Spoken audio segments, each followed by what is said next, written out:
돈을 버는 다양한 방법, 재테크 기사와 돈 되는 정보로 투자의 기준을 제시해주는 100분 머니쇼 시작합니다.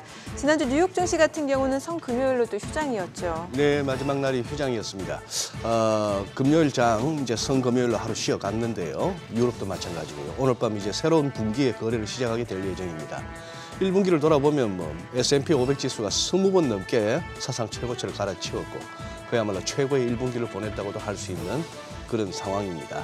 자, 주말 발표된 PC 물가지표가 시장 예상치에 부합하는 모습이었고 파월 의장도 연준 기대치에 물가가 부합하고 있다고 발언했는데 다소 금리 인하에 대해서는 서두를 필요는 없다는 투의 발언을 또 이렇게 내놓았습니다. 네. 자, 2분기 첫 스타트 어떻게 끊을지 잘 지켜보셔야 되겠습니다. 우리 증시도 3월 시장 좋았는데요. 그러게 예상보다 굉장히 좋았어요. 네. 국내 증시 반도체주 강세를 보여주면서 시장이 상승 랠리를 이어갔고요. 또 3월달 상승세로 마무리가 됐는데 자, 이제 본격적인 실적 시즌을 앞두고 있습니다. 코스피 2,800선 돌파 여부에도 많은 관심이 쏠리고 있죠. 과연 4월 첫 거래일 오늘 어떤 흐름을 나타내는지 증시타임에서 확인해 보겠습니다. 상가는 이제 대표적으로 수익형 부동산 중 하나인데 금리도 또 아직까지 높은 상황이다 보니까 원자재까지 올라서 분양가까지 또 높다 보니까 투자 결정이 사실 쉽지 않죠. 네. 하지만 이 분양이나 일반 매매가 아닌 경매를 통해서 투자한다면 오히려 또 지금이 기회가 될 수도 있다 하는 시각도 있습니다. 과연 어려운 시기 경매가 답이 될 수 있을까요? 상가 투자 방법과 경매 전략 파워머니에서 자세히 살펴보겠습니다. 네, 지금 보고 계신 머니쇼 유튜브에서도 라이브로 시청 가능하니까요. 많은 시청 부탁드립니다. 그럼 먼저 빠르게 돌아가는 글로벌 증시 상황부터 정리해 볼까요? 도지은 아나운서 소식 전해주시죠. 굿모닝 마켓입니다. 올해 첫 분기 출발이 좋았던 뉴욕 증시는 2분기에도 기분 좋은 상승 이어갈 수 있을까요? 2분기와 4월의 첫 주 고비는 고용 지표가 될 예정입니다. 지난주 내내 시장이 기다리던 개인 소비 지출 PCE 지표 먼저 살펴봐야겠죠. 변동성이 큰 식품과 에너지를 제외한 근원 PCE 지수, 지난해 같은 기간보다 2.8% 상승해 1월 상승률보다 0.1%포인트 낮은 것으로 나타났습니다. 전월보다는 0.3% 상승했는데 이 역시 1월의 전월 대비 상승률보다 0.2%포인트 낮은 수치입니다. 제롬 파월 연준 의장은 2월 PCE 지수가 기대치에 상당히 부합한다며 우리가 보고 싶어하는 수준에 확실히 더 가깝다고 평가했습니다. 다만 파월 의장은 물가가 울퉁불퉁한 경로를 따라 2%로 내려갈 것을 기대하고 있다는 기존 입장을 재차 밝히면서 특정 월 물가 지표에 과민 반응하지 않겠다는 점도 강조했습니다. 관련돼서 PC 가격 지수의 월별 상승폭이 완화된 점에 전문가들도 주목을 했는데요. 연준이 금리를 높게 유지하려는 압력은 전보다 더 줄었다며 시장에 더 좋은 소식이라고 평가했습니다. 그 결과 PCE 발표 이후 시장이 예상하는 6월 금리 인하 확률은 전보다도 더 높아진 상황입니다. 이런 분위기대로라면 이번 주도 좋은 흐름이 이어질 것으로 전망이 되는데요. 최근 뉴욕 증시의 상승세에서 눈에 띄는 변화가 있다면 시장의 온기가 일부 대장주 외에 전체적인 종목으로 퍼져나가고 있다는 점입니다. 더불어 그간 조정을 받았던 미국 증시의 중소형주가 반등할 것이란 관측도 나오고 있습니다. 근거는 빠질 때는 더 많이 빠졌지만 오를 땐 대형주에 비해 덜 올라서 기술적인 반등이 나올 구간이라는 건데 펀더멘탈 측면으로 봐도 중소형주가 상대적으로 건전한 수준의 ROE, 즉 자기 자본 이익률과 잉여 현금 흐름 수익률을 기록하고 있다는 점도 긍정적인 신호라고 전문가들이 덧붙였습니다. 뉴욕 증시뿐만 아니라 금융 여건이 완화되고 위험자산 선호 심리가 커지면서 글로벌 시장 전체적으로도 뉴욕 증시의 온기가 유럽이나 아시아 국가 등으로 퍼지고 있습니다. 특히 이번 2분기는 6월 주요국 통화정책회의에서 금리 인하 가능성이 점쳐지고 있죠. 미국 이외의 국가들의 금리 인하가 본격화되면 경기 반등도 기대해 볼 수 있겠습니다. 물론 시장이 공식적으로 한 방향으로 흐르진 않습니다. 금리 인하 시기에는 통화 약세, 금리 인상 시기에는 통화 강세가 일반적인데 정작 금리 인하를 예고하고 있는 미국은 달러화 강세 보이고 있고 금리를 인상한 일본 엔화는 초약세를 보이는 등 시장은 예고된 정책과 다른 방향으로 움직이고 있습니다. 다만 사실상 침체에 가까웠던 유로존 경기가 바닥을 잡아가고 있고 또 ECB가 연준보다 인하에 더 적극적인 모습을 감안하면 선진국을 중심으로 6월 인하 기대감이 경기 반등에 기여해줄 가능성이 있습니다. 분기에서 이번 주로 좀 좁혀보자면 주요국 제조업 PMI 그리고 미국 비농업 고용지표 등이 예정되어 있습니다. 특히 미국 노동부는 이번 주 3월 비농업 고용보고서를 발표하는데요. 최근 제롬 파월 연준 의장은 인플레이션 지표 외에도 이 고용 시장에 주목할 필요가 있다고 언급한 바 있습니다. 만약 노동 시장의 둔화 신호가 관측될 경우 연준이 이에 민감하게 반응할 수 있다는 의미로 해석되고 있는데 파월 의장이 고용 지표라는 힌트를 대놓고 준 만큼 3월 고용 보고서에서 부정적인 신호가 나오는지도 주목해 봐야겠습니다. 월가 전문가들은 3월 비농업 부문 고용이 2월에 27만 5천 명에 비해서 줄어든 18만 명 규모로 예상을 하고 있습니다. 물론 3월 FOMC 이후 시장의 고용 지표에 대해선 민감도가 전보다 낮아지긴 했습니다만 하지만 최근 연준 내부에서 연초 인플레이션과 금리 인하 전망에 대한 견해차가 감지되고 있는 만큼 이번 주 발표되는 주요 경제 지표들과 그때에 따른 시장 변화에 주목해 보셔야겠습니다. 굿모닝 마켓이었습니다.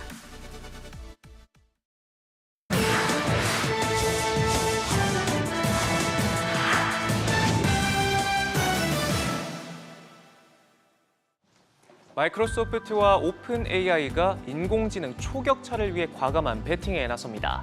우리 돈 130조 원을 들여 세계 최대 규모의 데이터 센터를 만들기로 했는데요. 스타게이트로 불리는 이 프로젝트는 향후 6년에 걸쳐 진행될 예정으로 오픈 AI의 인공지능 모델을 구동시키기 위한 전용 슈퍼컴퓨터 개발에 나섭니다. 이 과정에서 수백만 개의 AI 칩이 들어가게 되는데 인공지능 칩에 필수적인 HBM을 생산하는 삼성전자와 SK하이닉스 등도 수혜를 볼 가능성을 점쳐볼 수 있겠죠. 마이크로소프트, 오픈 AI와 함께 독자적인 인공지능 생태계 구축에 박차를 가고 있습니다. 이번 프로젝트가 완성되면 외부 의존 없이 자체 AI 인프라를 바탕으로 서비스를 판매를 독점할 수 있을 뿐만 아니라 기술 개발도 탄력을 받을 것으로 보이는데요. 오픈 AI 수장 샘 올트먼은 직접 반도체 칩까지 만들겠다고 나선 데다 실제로 380조 원을 불리는 세계 최대 국부 펀드 싱가포르 테마섹과 대규모 투자 협상도 진행하고 있는데 그야말로 총력전에 나서는 모습입니다. 중국의 기술 굴기를 상징하는 화웨이, 미국의 고강도 제재도 소용없었습니다. 지난해 우리 돈 130조 원의 매출을 올리면서 1년 만에 부진을 털어버렸는데요. 순이익은 2배 넘게 뛰었습니다. 세계 시장에서 선두를 달리는 통신 장비를 비롯해 중국 시장에서 애플의 아이폰을 밀어낸 저력, 여기에 7나노를 넘어 5나노 공정까지 도전 중인 칩 설계까지 분야를 가리지 않고 무섭게 성장하고 있는데요. 밤사이에는 반도체 부족으로 출시가 밀렸던 프리미엄 전기차 럭시드 S7 추락까지 시작됐다는 소식도 나왔습니다.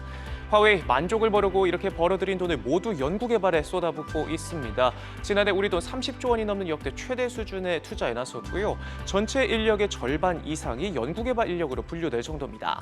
이 같은 노력에 7년 연속 전 세계 특허 출원 1위 자리까지 꿰차고 있는데요. 메이드 인 차이나 더 이상 과시할 수준이 아닌 것 같습니다.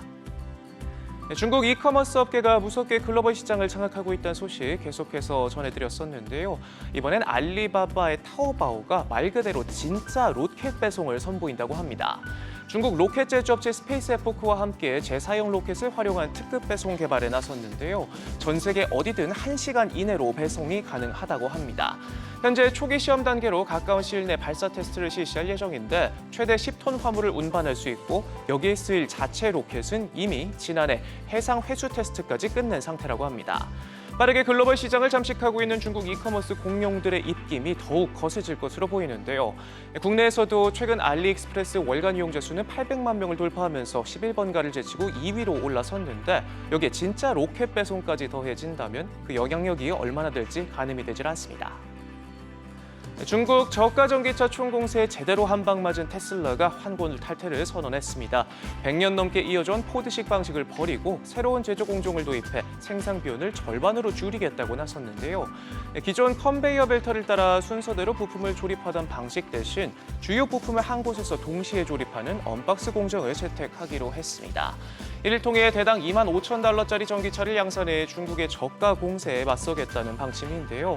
테슬라를 제치고 선두를 꿰찬 비아디는 우리 돈 2천만 원이 채 안 되는 모델이 5종이나 되고요. 또 대륙의 실수 샤오미도 최근 테슬라 모델 3보다 훨씬 더 저렴한 전기차를 내놓으면서 경쟁에 불을 지피고 있는데 테슬라의 전략이 얼마나 먹혀들 수 있을지 주목됩니다. 지금까지 글로벌 비즈였습니다.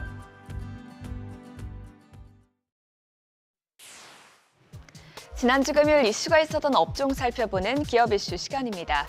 특별한 모멘텀이 부재했던 우리 시장은 삼성전자와 SK하이닉스가 연일 신고가에 나서면서 코스피가 금요일장에서 사흘 만에 반등에 성공했죠. 반도체 종목을 포함해 어떤 종목들의 상승 모멘텀이 있었는지 복귀해 보겠습니다. 고대역폭 메모리 시장에 이어 레거시 반도체 시장도 함께 살아나고 있습니다. 일반 D램과 낸드 플래시 가격이 지난 4분기를 기점으로 하락세를 멈추고 상승하고 있기 때문인데요. 앞으로도 가격 상승률이 지속될 것이라는 분석들이 나왔습니다.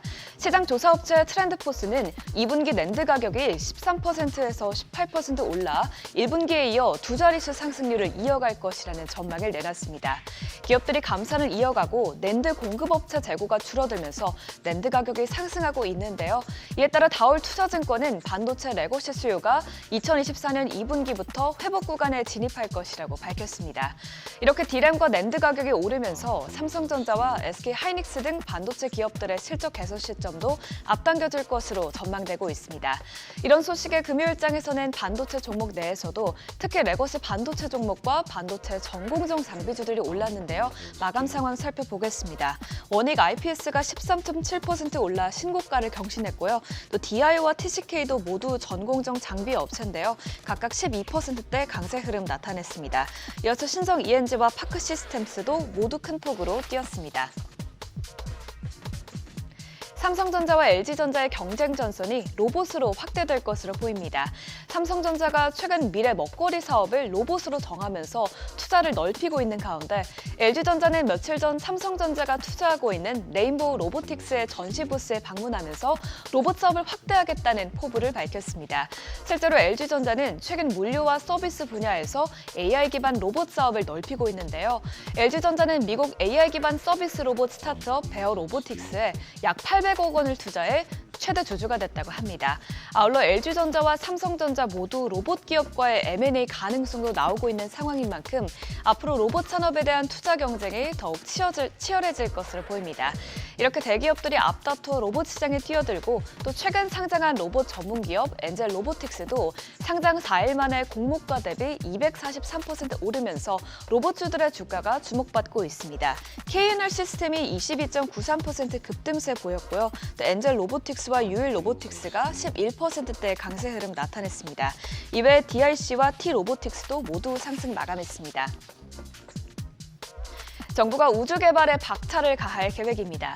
과학기술정보통신부는 정부가 올해 우주 개발에 약 1조 원을 투입해 한국형 발사체 누리호를 잇는 차세대 발사체와 달 착륙선 개발 등에 착수할 계획이라고 밝혔습니다. 이는 지난해보다 13.6% 늘어난 지원 규모라고 하는데요.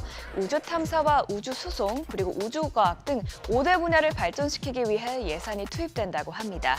달 착륙선 개발 외에도 정부는 국내 최초로 상반기에는 초소형 군집위성 시제기를 발사하고 하반기에는 미국 나사와 공동 개발한 특수 망원경 장치를 국제 우주정거장에 설치할 예정이라고 합니다. 이렇게 정부에서 내놓은 대규모 우주 개발 프로젝트에 우주항공주들이 크게 올랐는데요. 한양 디지텍이 10% 가까이 올랐고요. 또 현대 로템은 K2 매출 성장에 대한 기대감에 6.98% 상승했습니다. 이외에도 AP위성 그리고 컨택은 각각 4%대, 3%대 상승 마감했습니다. 전선주 주가가 여러 가지 호재들이 맞물리면서 들썩이고 있습니다. AI 산업 확대로 전선주 수요가 늘어나고 있는 가운데 전선 제조사의 핵심 원자재인 구리 가격도 급등하면서 전선주가 수혜를 입고 있죠. 구리 가격은 연초부터 상승세를 이어오면서 최근 1년 새 최고치를 기록했다고 하는데요. 지난 18일에는 톤당 9,000달러에 근접하면서 지난해 4월 이후 최고치를 경신했다고 합니다. 구리 가격의 상승은 주요 구리 생산국들의 공급이 감소했기 때문인데요. 업계에서는 앞으로 수급 압박이 강해지면서 구리 가격 상승세가 이어질 가능성이 있다고 전망하고 있습니다. 또한 미국 정부가 지난해부터 노후화된 전력망을 교체하기 위해 박차를 가하고 있는데요. 대한전선이 올해 미국에서만 약 2천억 원의 누적 수주를 기록했다고 하죠. 이렇게 구리 공급이 부족한 상황에서 전선 종목에 대한 수요가 늘어나고 있어 전선주들이 한동안 상승세를 이어갈 수 있다는 증권가 분석들도 나오고 있습니다. 금요일장 마감 상황 살펴보면 LS 에코에너지가 4.56% 올랐고 또 추가 수주 소식이 전해진 대한전선이 1.56% 뛰었습니다. 이어서 대원전선과 가온전선도 모두 상승한 채 거래를 마쳤습니다. 지금까지 금요일장 이슈 체크해봤습니다. 이번 주에 본격적인 실적 시즌을 앞두고 코스피가 2,800선을 돌파할 수 있을지 지켜봐야겠습니다.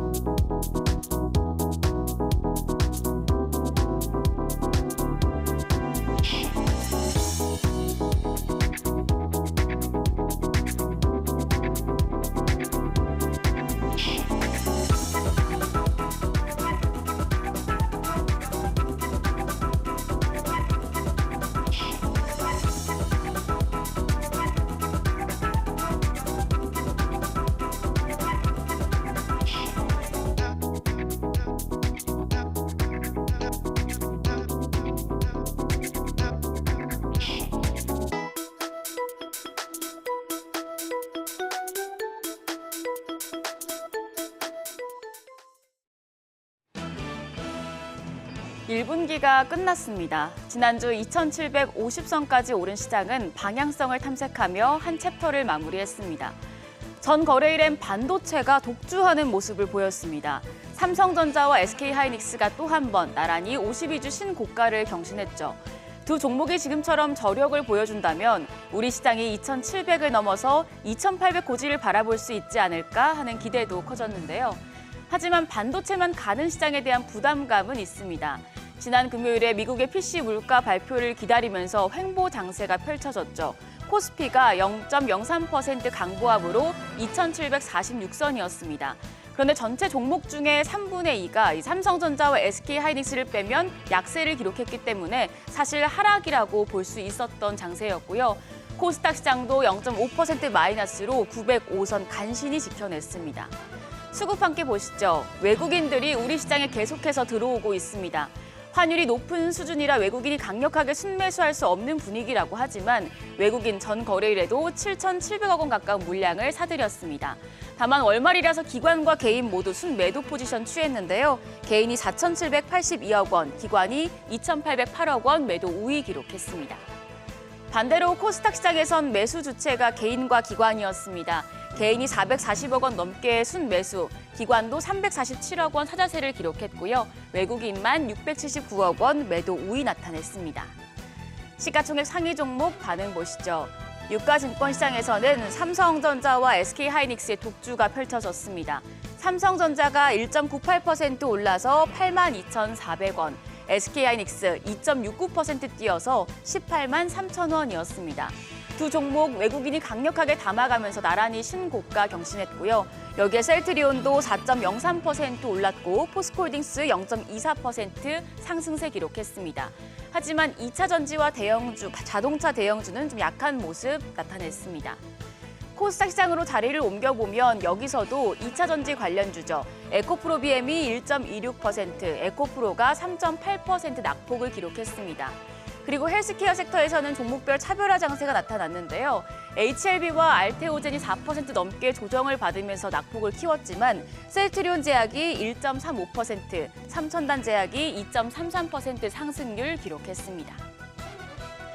환율은 1원 추가 상승해서 1,347원 20전, 여전히 1,340원 선 웃돌고 있습니다. 시장의 색깔이 조금씩 변하고 있습니다. 지난주 외국인이 담았던 순매수 상위 종목을 보면 대부분이 반도체였죠. 일주일 전까지만 해도 꾸준히 담던 저 PBR주에 대한 매수세가 사라지고 이 물량까지도 반도체로 몰렸습니다. 외국인은 삼성전자를 기본적으로 깔고 여기에 하나마이크론과 신성 ENG, SK하이닉스, 한미반도체 등을 많이 담았습니다. 그리고 기계와 바이오, 유틸리티, 해운 등 모멘텀이 있는 종목들을 추가로 사들였는데요. 이렇게 외국인이 수급이 반도체로 쏠리는 가운데 이번 주 후반에 나올 삼성전자의 잔병 실적이 앞으로의 시장의 흐름을 결정할 키가 될 것으로 보입니다. 삼성증권에서 나온 테마 가이드입니다. 이번 주엔 반도체, 레거시 반도체와 시스템 반도체를 꼽았습니다. 삼성전자의 1분기 실적이 오는 금요일에 나올 텐데 반도체 부문의 흑자 전환이 전망된다는 이유에서인데요. 삼성전자양 레거시 반도체, 범용 반도체 소부장주까지 주가 탄력을 받을 수 있다고 내다봤습니다. 소재 쪽에서는 동진세미캠과 솔브레인, 한솔케미칼, 부품 쪽에서는 원익 QNC와 TCK, SNS텍을, 장비 쪽에서는 원익 IPS와 이오테크닉스, 유진테크닉스를 꼽았습니다.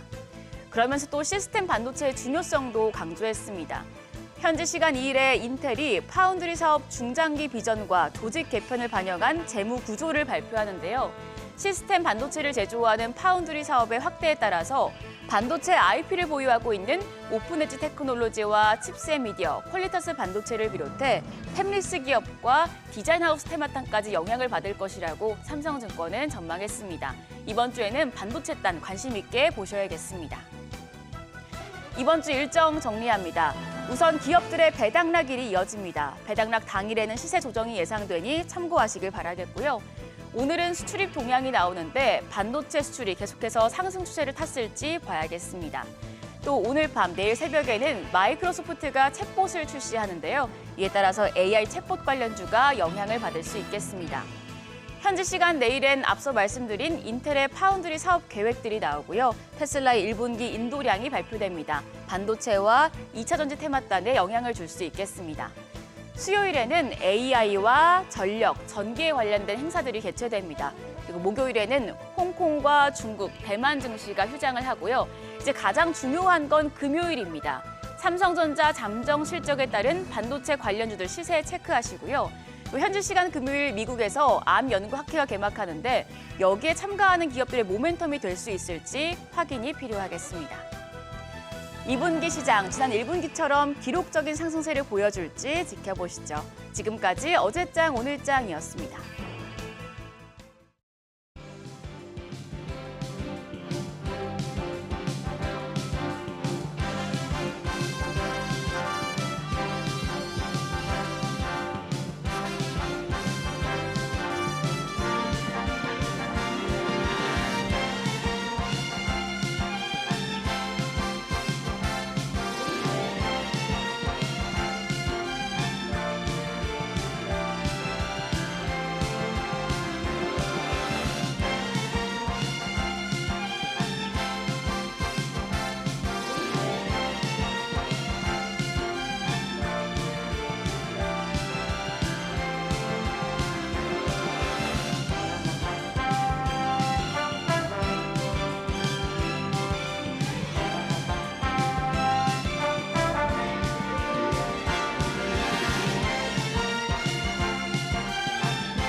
네, 현재 시각 8시 23분 지나갑니다. 지금 보고 계신 머니슈 유튜브에서 라이브로도 시청 가능하니까요. 많은 관심 부탁드립니다. 그리고 카카오톡 채널에서 크존 검색하셔서 친구 추가하시거나 또 크존 앱 다운로드 받으시면 더 다양하고 많은 주식 정보 확인해 보실 수 있으니까요. 참고해 보시면 될 것 같습니다. 자, 이제 오늘 4월 첫날 2분기 이제 시작을 하게 되는데 1분기를 놓고 봤을 때는 지금 뭐 우리 증시뿐만이 아니라 미증시, 전 세계 증시가 5년 만에 1분기 상승률이 역대 최대급이었다고 하더라고요. 예, 그러네요. 그렇게 하고 오늘 보니까 지금 지난 주말 부활절 연휴를 보내고 나서 뉴욕장 이제 아시아 시장 열리면서 그쪽도 지수선물은 이제 시작하는데 강하게 출발하네요. 이 추세가 계속 살아있는 느낌입니다. 뭐 이따가 또 살펴봐야 되겠지만 지금 우리가 미국만 얘기했지만 지금 유럽도 엄청 좋아요. 유럽도 좋고 뭐 네. 일본 증시 니케이도 계속 좋고. 다 좋고. 예. 예. 바로 모셔보죠 그러면. 그래요. 네. 디멘전 투자부문의 송재경 대표님 함께합니다. 어서 오세요. 네, 어서 오세요, 안녕하세요. 대표님. 예. 한번 1분기 한번 총평을 한번 듣고 싶습니다. 이제 벌써 1년에 4분의 1이 지났네요. 네, 이게 원래 시장이란 거는 이제 우려의 벽을, 걱정의 벽을 타고 오른다. 그렇죠. 뭐 전 예. 네. 1분기 작년에 워낙 11월, 12월에 많이 올라서 예. 올 들어와서는 좀 걱정스럽게 시작을 했지만 그거를 보기 좋게 뒤따돌리고 1분기를 잘 마무리해서 다행이고 오늘 또 하필이면 만우절이지 않습니까? 아, 예. 예. 거짓말같이 좋은 일들만 있는 그런 또 이제 2분기가 됐으면 좋겠다 이런 생각도 해봅니다. 그 PC 특히 네. 지난주 특히 이제 나왔던 것들, 뭐 이따가 이제 그 분기 전반의 흐름, 1월 분기의 흐름이 있는데 확실히 1월은 AI가 1, 2월은 주도를 했고, 네. 이제 3월로 오면서 전반적으로는 좀 다른 분야로 좀 확산이 되는 모습 분명히 있고요. 근데 다만 많이 오른 부분에 대한 부담감, 두려움 이런 것들은 분명 시장에서 조금은 이제 감지가 되는 상황은 분명히 있는 것 같고. 다만 우리나라 같이 아까 반도체주 계속 저희가 앞에 모두에 언급이 됐지만 우리나라는 상대적으로 특히 삼성전자 같은 경우는 레거라고 하죠. 네네. 리더가 아니라 뒤따라서 지금 예, 올라가는 예. 측면이 있기 때문에 그런 측면에서는 다행스럽게 이제 시장의 전반적인 흐름에 우리나라 최대 대장주가 쫓아 올라갈 수 있었다는 것은 정말로 좀 다행스러운 1, 4분기의 마무리다 이렇게 정리를 할 수 있을 것 같습니다. 네네. 지난 주말에 이제 개인 소비 지출 PC가 발표가 됐잖아요. 일단 시장 예상치에 부합한다라는 평가죠. 맞습니다. 근데 예. 워낙 아시겠지만 애널리스트들의 숫자들이 CPI, PPI 발표되면 PC 조정을 막 하거든요. 네네네. 그래서 이제 사실은 미리 그러니까 힌트를 보고 이제 맞추는 연습이기 때문에 PC는 최근 몇 개월 동안은 틀린 적이 없습니다. 네네. 지금 보시면 이제 전체 PC는 전월 대비 발표가 이제 예상치보다 살짝 낮은데 뭐 비슷했고요.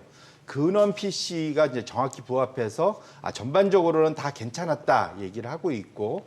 특히 의미 있게 볼 만한 거는 앞에 그 표를 다시 한번 보여주시면 그 소비자 근원자 실질 소비자 지출 이것이 원래 전월 대비 0.1 1월 달이 눈이 오고 뭐 그래서 좀 안 좋았다 그랬다가 네. 2월 달도 좀 상당히 좀 걱정을 했었는데 생각보다는 상당히 소비자 지출이 0.1 대 0.4니까 많은 차이가 있잖아요. 이게 그러게요. 별거 아닌 것 같지만 연율로 하면은 연에 1.3% 대비 거의 이거는 5% 엄청난 차이가 납니다. 그래서 확실히 지금 미국의 소비가 꺾이지 않았다는 측면에서 그 지난주 주말에 발표되었던 미국의 그러한 경기 지표들은 시장에는 일단은 약간 안도감을 준 것만은 분명하다. 근데 다만 문제는 저거를 연율화 시켜놓고 보면은 좀 걱정스러운 부분이 분명히 있다. 이렇게 말씀을 드립니다. 아까 잠시 스쳐 지나갔지만 3개월 평균 그 선은 살짝 고개를 드네요. 예, 그것 때문에 이제 걱정스럽다고 했는데 파월이 지난주에서 우리가 보는 PC 지표들이 1월 달은 좀 이상치였고 네. 많이 높았고 네. 2월 달에는 어느 정도 정상으로 돌아왔기 때문에 아직은 우리의 계획대로 가고 있는 거다라고 얘기는 했지만 지금 저기에 지금 전체 PC 물가나 근원 PC 물가를 보시면 제가 이렇게 가로로 그 붉은색 직선을 그어놨지 않습니까? 이게 이제 2% 연준의 타겟입니다. 근데 지금 보시면 작년 말부터 1월까지 근처에 다 간 것처럼 보였는데 이게 바닥을 다지고 이게 올라가지 말아야 될 것들이 다시 우상향으로 올라가는 모습들을 보이는 것 같아서 연준 입장에서는 적어도 매파들은 걱정을 내려놓기가 쉽지 않은 수치들이 나온 것만은 맞고 아직은 안심하기는 이른 수치들이 나온 거다 이렇게 말씀을 드리겠습니다. 거기다 앞서 보여주셨던 그 개인 소비 지출 이게 시장 예상치보다 웃돌았고 연율로 봤을 때도 그런 굉장한 차이를 보인다라는 거는 사실 연준 입장에서는 금리 인하하기에 좀 부담스러운 수치겠네요. 맞습니다. 이게 이제 연착륙을 기대하는데 예. 무착륙 시나리오로 가는 예, 거거든요. 노랜딩 쪽으로. 이제 무착륙하면 그럴듯해 보이지만 경기 과열이고 예. 그러면 연준 입장에서는 말씀 주신 대로 금리 인하할 명분이 없어지는 거예요. 네. 그렇기 때문에 시장에서 기대하는 이제 여름 이후로 넘어가면서 금리를 낮추면서 추가적인 완화를 기대하는 시장한테는 별로 좋은 소식은 아니다. 그래서 아까 고용 지표를 자꾸 말씀 주셨는데 네네. 고용 지표라도 조금 안정돼서 좀 내려오면 그나마 연준이 금리를 인하할 수 있는 근거를 제시할 수 있지 않을까. 그래서 적어도 지금 시장은 안타깝게도 이번에는 실업률이 좀 올라가고 네. 신규 고용이 좀 줄어들기를 오히려 바라는 마음이 시장에는 일부도 있겠다 이렇게 말씀드립니다. 네. 참 묘하네. 예. 그리고 이제 근원 PC 요건 예. 좀 드시면 돼요. 원래 연준이 그 사이에 이것저것 찹대고 포대고 딱 요것만 예. 보자. 예. 이게 이제 소위 이제 주택을 뺀 예. 이제 소위 우리가 에너지하고 식품 가격 뺀 걸 근원이라 하는데 네. 여기서 이제 주택 가격까지 뺀 세 가지를 다 뺀 거를 보는 게 이제 수포코어지 않습니까? 네. 이제 수포코어를 보시면은 모습이 조금 더 걱정돼요. 지금 보시면 아시겠지만 왼쪽이 미국 근원 PC인데 주택을 제외한 거. 이게 여전히 이제 아까 앞에서 본 것처럼 근원 PC하고 거의 유사하게 우상향을 올라가고 있는데 더 오른쪽 여기 이제 서비스 물가는 보시면 레벨 자체가 거의 4.5에서 5% 가까운 수준이 유지가 되고 있는 거죠. 특히 이제 3개월 기준으로 놓고 보면 전혀 사실은 수포코어는 2%대에 도달해 본 적이 거의 없는 상황에서 위로 바로 튀는 모습을 보이고 있기 때문에 지금 그래서 사실 고용 지표를 어찌 보면 기다리고 있는 겁니다. 그러니까 상품 물가뿐만 아니라 서비스 물가도 여전히 높은 상황이다. 그렇죠. 저게 다 임금과 연동이 돼 그렇죠. 있는 거기 때문에 결국은 고용 지표가 소위 이제 쿨링 다운이라고 그러죠. 네네네. 이렇게 하향 안정화돼야지 저 소위 수포코어와 서비스 물가가 내려올 수 있기 때문에 그렇다면 이제 금리를 인하할 수 있는 연준의 에너지를 공급해주는 측면에서는 결국 그래서 고용 지표가 좀 더 중요해지는 이번 한 주가 된다. 이렇게 그러게요. 말씀드립니다. 이번 주 보니까 졸트 구인 이직도 있고 또 ADP 민간 고용에다가 또 고용 동향까지 맞습니다. 다 줄줄이 예정돼 있잖아요. 맞습니다. 그래서 예. 상당히 이제 중요한 또 한 주가 시작된 거다 이렇게 보셔야 될 것 같습니다. 네네. 아니 근데 지금 사실 미국하고 우리만 그런 게 아니고 전 세계가 다 좋거든요. 중국 조금 제외하고 이 근거는 이 배경이 뭐라고 생각하십니까, 대표님? 유럽도 사실 더 들리는 얘기는 경기가 그렇게 좋다고는 안 들리거든요. 이제 뭐 그거는 그러면 그걸 벌써 뭐 소위 먼저 네네네. 1/4분기 또 1월 네. 그러니까 1개월 네. 그다음에 3개월 합쳐서 네. 이제 연초 예. 이후가 이제 3개월 딱 됐죠. 네네. 를 놓고 보면은 이제 성적표가 나왔는데 예. 그러니까 연간 그러니까 1/4분기 졌죠. 연초 이후로는 뭐 보면 미국의 나스닥이 역시 제일 잘했습니다. 하지만 이 1개월 3월 달만 놓고 보면은 미국 나스닥이 상당히 거의 그 소위 그 시쳇말로 똔똔이라고 하죠. 거의 보합 수준에서 이제 끝나버린 이제 그런 상황이 됐고, 예. 일본 니케이도 마찬가지입니다. 일본도 사실은 제일 좋았으니까 작년에 내내 좋았고 1/4분기 1, 2월까지 좋았던 그러한 지수들이 3월 들어서는 확실히 쉬고 있다. 어허. 그게 이제 첫 번째 포인트고요.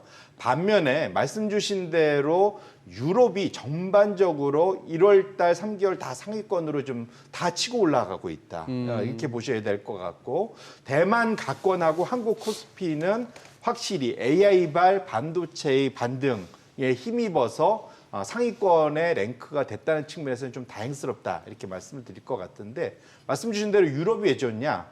결국 중국이 본격적으로 부양을 하면 가장 산업적으로 연결돼 있는 유럽이 좋아질 거다라는 기대감이 하나.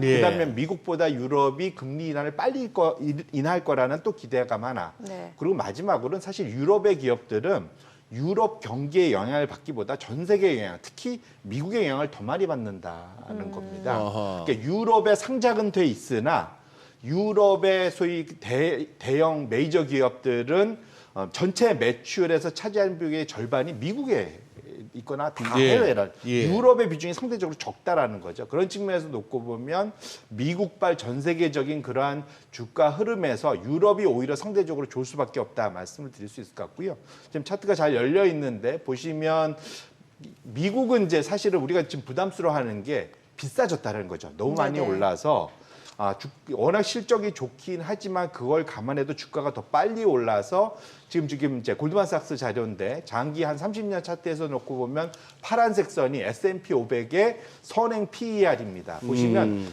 거의 최상위 한 과거 한 10% 타일에 들어가는 예. 그러니까 10분위로 보면 거의 맨 위에 랭크될 만큼 비싸졌다라는 거고요.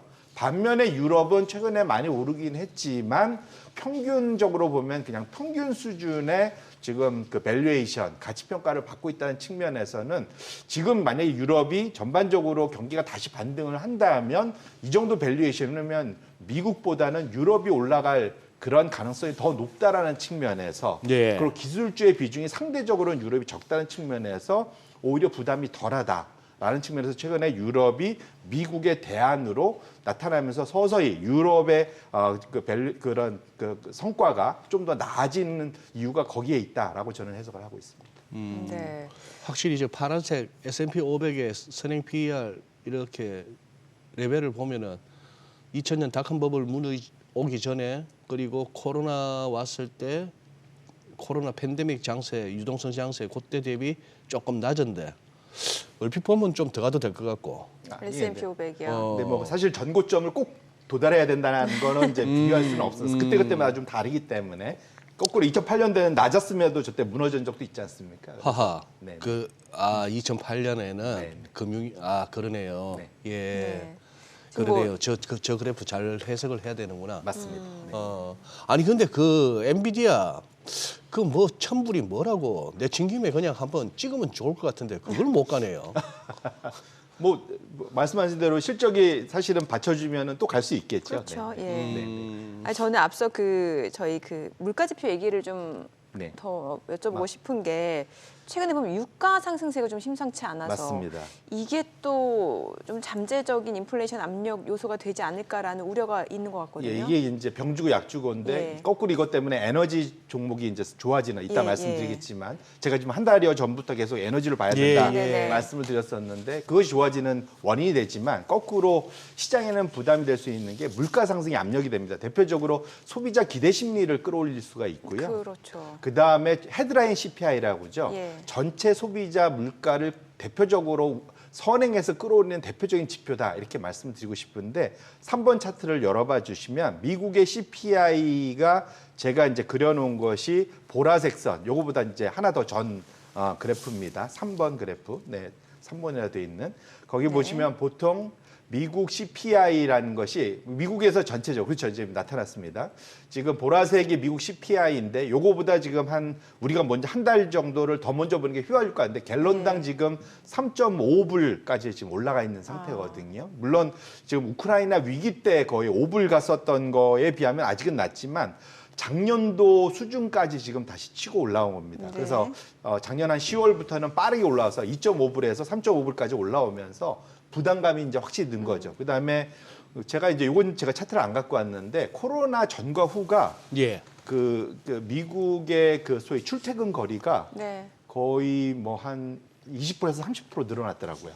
어. 그러니까 많이들 이제 도심에 막 몰려 살다가 재택근무하면서 멀리 가면서 예. 이제 좀 잘 사는 분들은 아주 멀리 갔고요. 한 50마일 이상 늘어났고 네네. 제일 못 사는 분들도 한 10마일은 더 멀어져 있는 평균적으로 한 30마일 이상이 멀어졌습니다. 결국은 출퇴근 이제는 재택근무 많이 줄면서 이제 출퇴근하셔야 되잖아요. 예. 그러다 보니까 이렇게 멀어진 게 휘발유가 올라가는 것이 좀 더 소비자 물가에 부담을 주는 그럴 수 있겠네요. 예, 분명 이제 영향을 줄 수 있게 되는 상황이 됩니다. 그래서 전반적으로 지금 현재 분위기를 보면 특별한 경우가 아니면 근원이 아니라 좀 헤드라인 CPI는 오른쪽으로 끌려 올라갈 휘발유 때문에 끌려 올라갈 가능성이 있기 때문에 염준 입장에서는 여전히 좀 긴장을 해야 되는 지표가 바로 이것이다 이렇게 말씀을 드립니다. 6월달 금리 인하도 쉽지는 않을 수도 있겠네요. 그래서 사실은 6월 달에 지금 아까 앞에서도 지금 CME 그 패드워치에서 6월 달 금리 인하가 살짝 확률이 높아졌잖아요. 네네네. 제가 어제 봤을 때 55%인가 60% 예. 가까이 됐는데 지금 화면에 나오네요. 예. 그런데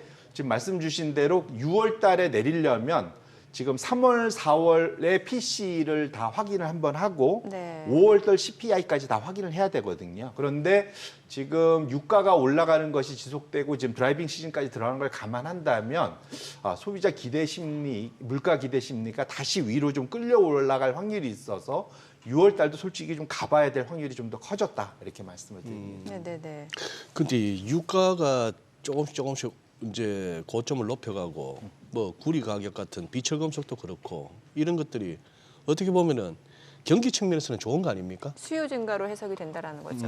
맞습니다. 그래서 근데 다만 지금 현재 주가가 올라가는 것이 기술주 위주로 많이 올라갔잖아요. 네네네. 그런 것들 때문에 제가 병주고 약주고라 말씀드린 게 네. 이거죠. 이제 그러니까 약을 주는 거는 전반적인 경기가 좀 좋아지는 것에 징표가 될 수도 있는데 반면에 최근 들어 이렇게 되면 금리가 내려가기가 쉽지 않고 그러면 사실은 주가가 많이 올라간 고퍼주들한테는 부담이 될 수가 있기 때문에 병주가 약주가 되는 것이 한 원인이다. 그래서 이렇게 업종별 말씀드립니다. 수익률에도 최근에 차이가 있었나 보네요. 맞습니다. 그래서 확실히 이게 앞에 이제 시장하고 예. 흐름하고도 비슷한데 제가 말씀드린 대로 꼭 나스닥 백이 아까 3개월은 좋았는데 1개월은 지금 최근에 안 좋았지 않습니까? 네네. 미국의 이제 그러니까 좀 10개, 11개 그 업종 구분을 놓고 보면 정보기술, IT가 확실히 좀 헤매고 있고요.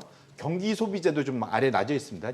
저기 안에 이제 아마존, 테슬라 이런 게 들어가 있고 부동산 최근에 금리가 좀 강하니까 아무래도 좀 안 좋고 반면에 왼쪽 좌측으로 보시면 확실히 에너지 좋고요. 유틸리티 좋고 소재가 좋습니다. 그래서 전반적으로는 분위기 자체가 지금 경기가 좋아지는 부분은 맞긴 하지만 확실히 그 사이에 우리가 좀 포트폴리오에 많이 차 있던 그러한 업종보다는 포트폴리오에 비어 있는 부분이 위로 튀고 있다는 것에 좀 관심을 가지실 필요가 분명히 있겠다 이렇게 말씀을 드립니다.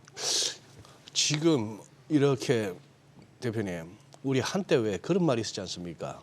뭐 여의도에 이렇게 운용하는 쪽이나 뭐 개인들한테도 많이 들었던 얘기가 작년 재작년 같은 경우에 이제 그때 이제 2차 전지 섹터만 달릴 때 나머지 좀 이렇게 소외당할 때, 야 이거 2차 전지가 좀 멈춰줘야 이거 다른 것도 가는데 이런 얘기들이 많았거든요. 근데 지금은 또 반도체만 가요.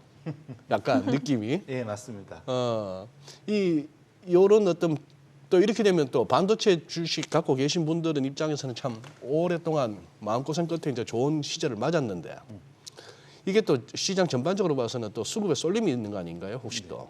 그러니까 소위 이제 대세 상승이라는 거는 다 같이 손잡고 이제 다 같이 올라가는 같이 거. 올라가주면 좋은데. 근데 이제 지금 상황 자체는 말씀 주신 대로 특정 부분이 이제 옮겨 다니는 네. 전형적인 이제 순환매 장세인 네, 거였으니까 그렇게 놓고 보면 지금은 예를 들면 뭐 기관, 개인, 뭐 외국인 다 같이 쌍끌이를 사면 좋긴 하겠지만 새 쌍끌이로. 근데 지금 분위기상으로는 아직은 그 정도의 힘은 아니고 네. 아까 앞에서도 봤지만 달러가 여전히 강세. 예. 그리고 금리도 뭐 그렇게 급격하게 내려오고 있는 게 아니라 오히려 살짝 고개를 들면서 연초 이후로는 올라왔지 않습니까? 예. 그래서 그런 걸 놓고 볼 때 전반적으로 소위 유동성과 경기 확장에 의해서 모든 분야가 다 같이 올라가기에는 여전히 좀 아무래도 좀 힘이 좀 달리는 그런 상황인 것만은 분명하기 때문에 말씀드린 대로 저는 아직은 좀 순환매에 가까운 장세 흐름이 좀 지속되고 있는 거 아닌가 말씀을 드리고 싶고 올라간다고 모든 데 다 똑같이 올라가는 건 아니잖아요. 그래서 예.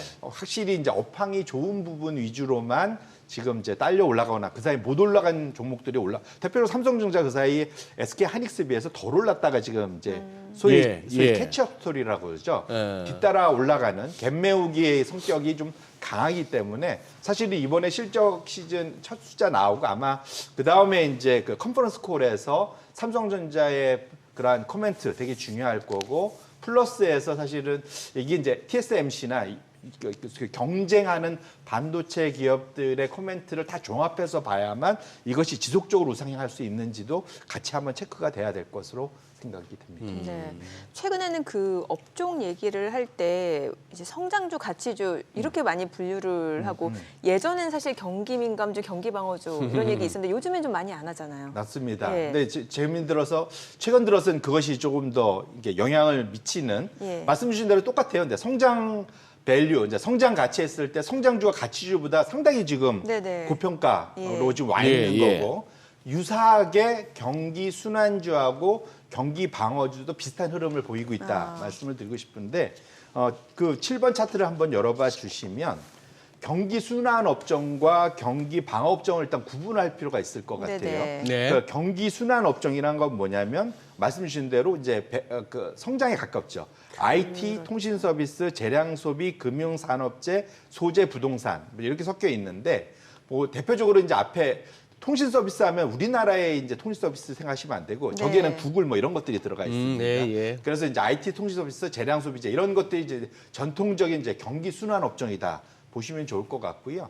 반면에 이제 경기 방어 업종을 우리가 잘 아는 이제 필수 소비재, 먹고 사는 거, 그다음에 에너지, 헬스케어, 유틸리티 이거는 거의 이제 일단은 기본적으로 아무리 내가 어려져도 돈을 써야만 되는 분야들이라고 보시면 좋을 것 같습니다. 그래서 양쪽을 구분돼서 두 개의 상대 성과가 이제 표시가 되는 게 검정색 선인데 이게 보시면은 꼭 오실로스코프처럼 일정한 그러한 레인지 안에서 우상향 다운턴 이게 소위 주기가 있다고 볼 수 있죠. 근데 최근 들어서는 순환 업종이 방어 업종에 비해서 확실히 좋아진 모습을 보이고 있고요. 보통 이거와 따라서 ISM 제조업 지수도 거의 똑같이 움직이는 걸 확인하실 수가 있어요. 그런데 최근 들어서 괴리가 엄청 벌어졌죠. 이렇게 뭔가 유사하게 동조화해서 움직이던 것들이 괴리가 벌어지면 뭔가 기회가 오는 거라고 저는 해석을 하고 있고요. 네. 이러면 특별히 딱 보면 둘 중에 하나겠죠. 제조업 지수가 올라가거나 아니면은 안 되면 그 사이에 올랐던 순환 업종보다는 방어 업종이 더 좋아지면서 저 검정색 선이 내려오거나 예. 둘 중에 하나가 된다는 거죠. 그래서 지금 상황에서는 만약에 제조업 지수가 특별한 경우 아니면 말씀드린 대로 경기가 화랑으로 간다면 제조업 지수가 딸려 올라가거나 아니면 특별한 경우가 아니면 이제 순환 업종은 좀 멈춰서고 뭐 IT, 통신서비스 이런 게 멈춰서고 방어업 종들이 다시 올라가면서 검정색 선을 끌어내리는 그러한 국면이 될 수 있기 때문에 그런 측면에서 보면 저기에 대표적으로 들어가 있는 게 에너지, 뭐 유틸리티 이런 업종이 아까 업종 수익률 1, 2위를 지난 1개월 동안 났었잖아요. 네. 예. 그러면 시장이 확실히 저기에 대해서 반응을 하면서 지난 1개월 동안 플레이를 했다라고 해석을 할 수 있을 것 같습니다. 네. 그 최근에 그러면은 뉴욕 증시 상승을 이끈 게 이제 뭐 엔비디아를 비롯해서 주요 IT 섹터 성장주들 뭐 매그니피센트 세븐이라고 볼 수 있을 것 같은데 여기에 물론 테슬라는 좀 제외가 되는 측면이 있고요. 자, 이런 IT 업종이 최근에 좀 그래도 숨고르기의 모습을 보이고 있는데 이게 뭔가 재도약을 위한 숨고르기일까 아니면은 조금 차익 실현 과정이 계속해서 이어질지 이런 부분도 좀 궁금하거든요. 뭐 결론부터 말씀드리면 그 가능성은 충분히 저는 있다. 어떤 가능성에 재도약? 저는 이제 여기서 경기가 제일 베스트 시나리오는 예. IT가 일단 멈춰서 횡보를 하면서 예. 그 사이 못 갔던 업종이 쭉 올라가는 모습. 네. 이것이 이제 전반적인 아까 말씀드린 대세 상승기의 모습인데 적어도 소위 기술주 투자자들의 경영진은 거기에 동의를 하고 있는 것 같지는 않습니다. 최근에 좀 지분을 매도한다는 뉴스들이 있는 것 같아요. 맞습니다. 이제 예. 미국에서는 대표적으로 이제 내부자 거래, 이제 약간 네네. 우리로 보면 내부자 거래 그러면 뭔가 이게 범죄적인 느낌이 드는데 그게 아니라 인사이드 트레이더를 계속 열심히 이제 그 쫓아가면서 정보를 얻으려는 노력들을 많이 합니다. 대표적으로 이제 내부의 매도자 비중이랑 매수자 비중이 얼마나 높으냐 낮으냐를 가지고 그것을 이제 시장의 고점 신호, 저점 신호로 파악을 하는데 네. 내부자의 매도가 많아지면 고점 신호인 거죠. 아, 우리 주가 너무 비싸. 이제 팔아야 돼. 근데 대표적으로 이제 그런 차트가 지금 나타난 것이 지금 이 붉은색 선인데 이게 보시면 2021년 1사분기에 최근에 고점을 찍고 쭉 내려오다가 지금 다시 올라가서 이번 1사분기에 미국의 기술주의 내부자들, 그러니까 거기에 근무하는 분들이죠.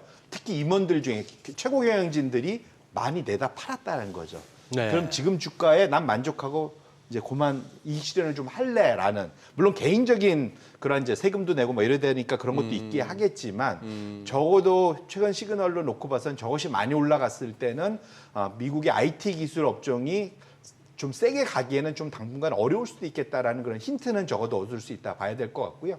보시면 최근에 많이 올랐던 팔란티어, 네. 대표적으로 소프트웨어 업체인데 이게 AI도 연결돼 있지만 국방 소프트웨어로는 1등 업체거든요. 예. 근데 이런 업체들의 이제 CEO가 엄청나게 많이 팔았고, 아마존의 제프 베조스도 뭐 85억 달러, 우리나라 돈으로 한 100조 팔았네. 뭐 그다음에 그러니까 메타의 마크 주크버거도 거의 한 1.4억 달러 이상 이렇게 계속 지속적으로 좀 팔아낸다는 걸 측면에서 놓고 보면 뭐 개인들의 기본적인 사정도 있겠지만 주가가 이 정도에서는 충분히 팔 수 있어라고 이제 시그널을 내줬다는 측면에서는 여기서 정말로 엄청난 이제 실적의 그러한 우상향이 있지 않고서는 주가가 당분간은 횡보할 수도 있겠다라는 어떤 그런 신호 이런 거를 한번 받아보실 만도 하다 이렇게 말씀을 드립니다. 참 어렵게 이제 8만 전자가 됐습니다. 이 삼성전자가. 네. 근데 뭐 우리 또 흔히 종목 토론방 같은 데서 그런 얘기 하잖아요. 8층에서 9조 기다려요. 뭐 9층에도 사람이 있어요. 뭐 이러는데 9층은 뭐 그다지 없겠지만 이제 8층은 제법 8만 원대에서는 제법 거래가 많죠. 있었는데 아니 지금 오늘 우리 송 대표님이 잊고 있었던 것도 만우절을 또 아까 멘트 하시면서 깨우치시 주시네. 어릴 때는 장난 전화도 여기저기 좀 하다가 혼도 나고 했는데 오늘은 그냥 뭐 한번 4월 중에 삼성전자 10만 원도 간다, 우리 코스피 3천도 간다고 한번 하시죠. 오늘 뭐 문제 되겠습니까? 만우절이라고요? 아니, 근데 만우절에 그렇게 얘기해버리면 거짓말이 되니까 그러면 안 될 것 같습니다. 그러면 거짓말이 되니까. 진짜 가면은 예, 그렇죠. 이게 제가 말씀드린 거짓말처럼 좋은 일들만 거짓말처럼 좋은 일들만. 이게 일어날 수 있어? 이런 좋은 일들이 있기를 바란다라는 그런 말씀이었습니다. 아니 거꾸로 소장님이 하고 싶은 멘트가 있으신 거 아니에요? 아니요, 그건 아니에요. 아 그건 아니에요. 오늘 하셔도 돼요. 오늘은 뭔 소리를 해도 된다? 네네네네. 만우절이니까 하셔도 돼요. 저 또 여쭤보고 싶은 거는 네네. 이제 저희가 업종별로 얘기를 좀 해봤잖아요. 그래서 주요 IT 뭐 빅테크와 관련해서는 이제 뭐 내부자 대량 매도가 어떤 신호를 주는지도 좀 해석을 해볼 필요가 있다. 결과적으로 지금 시기의 문제긴 합니다만 이제 결국 연준이 좀 금리를 인하를 할 거다라는 거는 좀 대세인 것 같은데 그럼 실제로 금리 인하가 될 때 이런 IT라든지 주요 성장주들한테는 나쁜 게 없을 것 같고 그밖에 또 다른 섹터 최근에 보면 원자재 가격 상승세도 좀 심상치가 않은 게 이런 부분이 좀 반영되는 거 아닌가라는 생각이 들거든요. 맞습니다. 그래서 아까 봤듯이 에너지 업종, 소재 업종이 상당히 1개월 동안 상당히 좋았지 않습니까? 네. 그것에서 이제 힌트를 얻을 수 있으면 지금 특별한 경우 아니면 지금 경기는 침체보다는 연착륙이나 무착륙에 가까운 상황이 되고 이런 상황에서 만일 연착륙이 되면서 침체 없이 연준이 첫 번째 금리를 한다면 네. 그렇게 한다면 대전제가 그렇습니다. 그래서 한 100bp 정도 인하가 돼서 시장금리 2년물이 내려간다면 원자재 가격이 어디가 제일 좋았었느냐. 이제 과거에 이게 골드만삭스가 네네. 계산을 한 건데 여전히 뭐니면서 경기가 좋은 것을 그걸 나타내는 대표적인 게 그 소위 닥터 코퍼. 그렇죠. 구리. 예, 구리 박사님. 예. 네. 좀 이상한데 어감이. 구리 박사님이 확실히 제일 좋습니다. 과거에 지난 30년, 50년 모든 경험을 통틀어서 금리 인하 시기, 침체 없이 금리 인하 시기 했을 때는 구리가 확실히 좋았고요. 그걸 반영해서 아까도 모두의 아까 코멘트가 구리가 1년 동안 가장 최고점으로 뚫었다. 뭐 이런 얘기가 있을 만큼 구리가 상당히 좋고요. 구리를 포함한 산업 금속 부분이 상당히 좋다. 중국이 지난 5년 동안 사실은 그 부동산 침체를 감내하면서도 투자를 꾸준히 내는 게 부동산에 들어갈 돈들을 산업 쪽에다가 엄청나게 제조업 네. 개선에 쏟아부었거든요. 결국 그런 것들이 저런 산업금속 쪽에 수요를 끌어올릴 수밖에 없다 말씀드리고 그다음에 금리가 떨어지면 당연히 금이 좋아집니다. 실질 금리가 내려가다 네, 보니까 그래서 최근에 이제 온수당점 2,100불을 뚫어 올렸죠. 그러게요. 그래서 금이 올라가는 것도 보셔야 될 것 같고 그다음에 이제 에너지에서는 원유겠죠. 그래서 원유가 지속적으로 우상향할 수 있겠다 그런 말씀을 드리고 싶고 그래서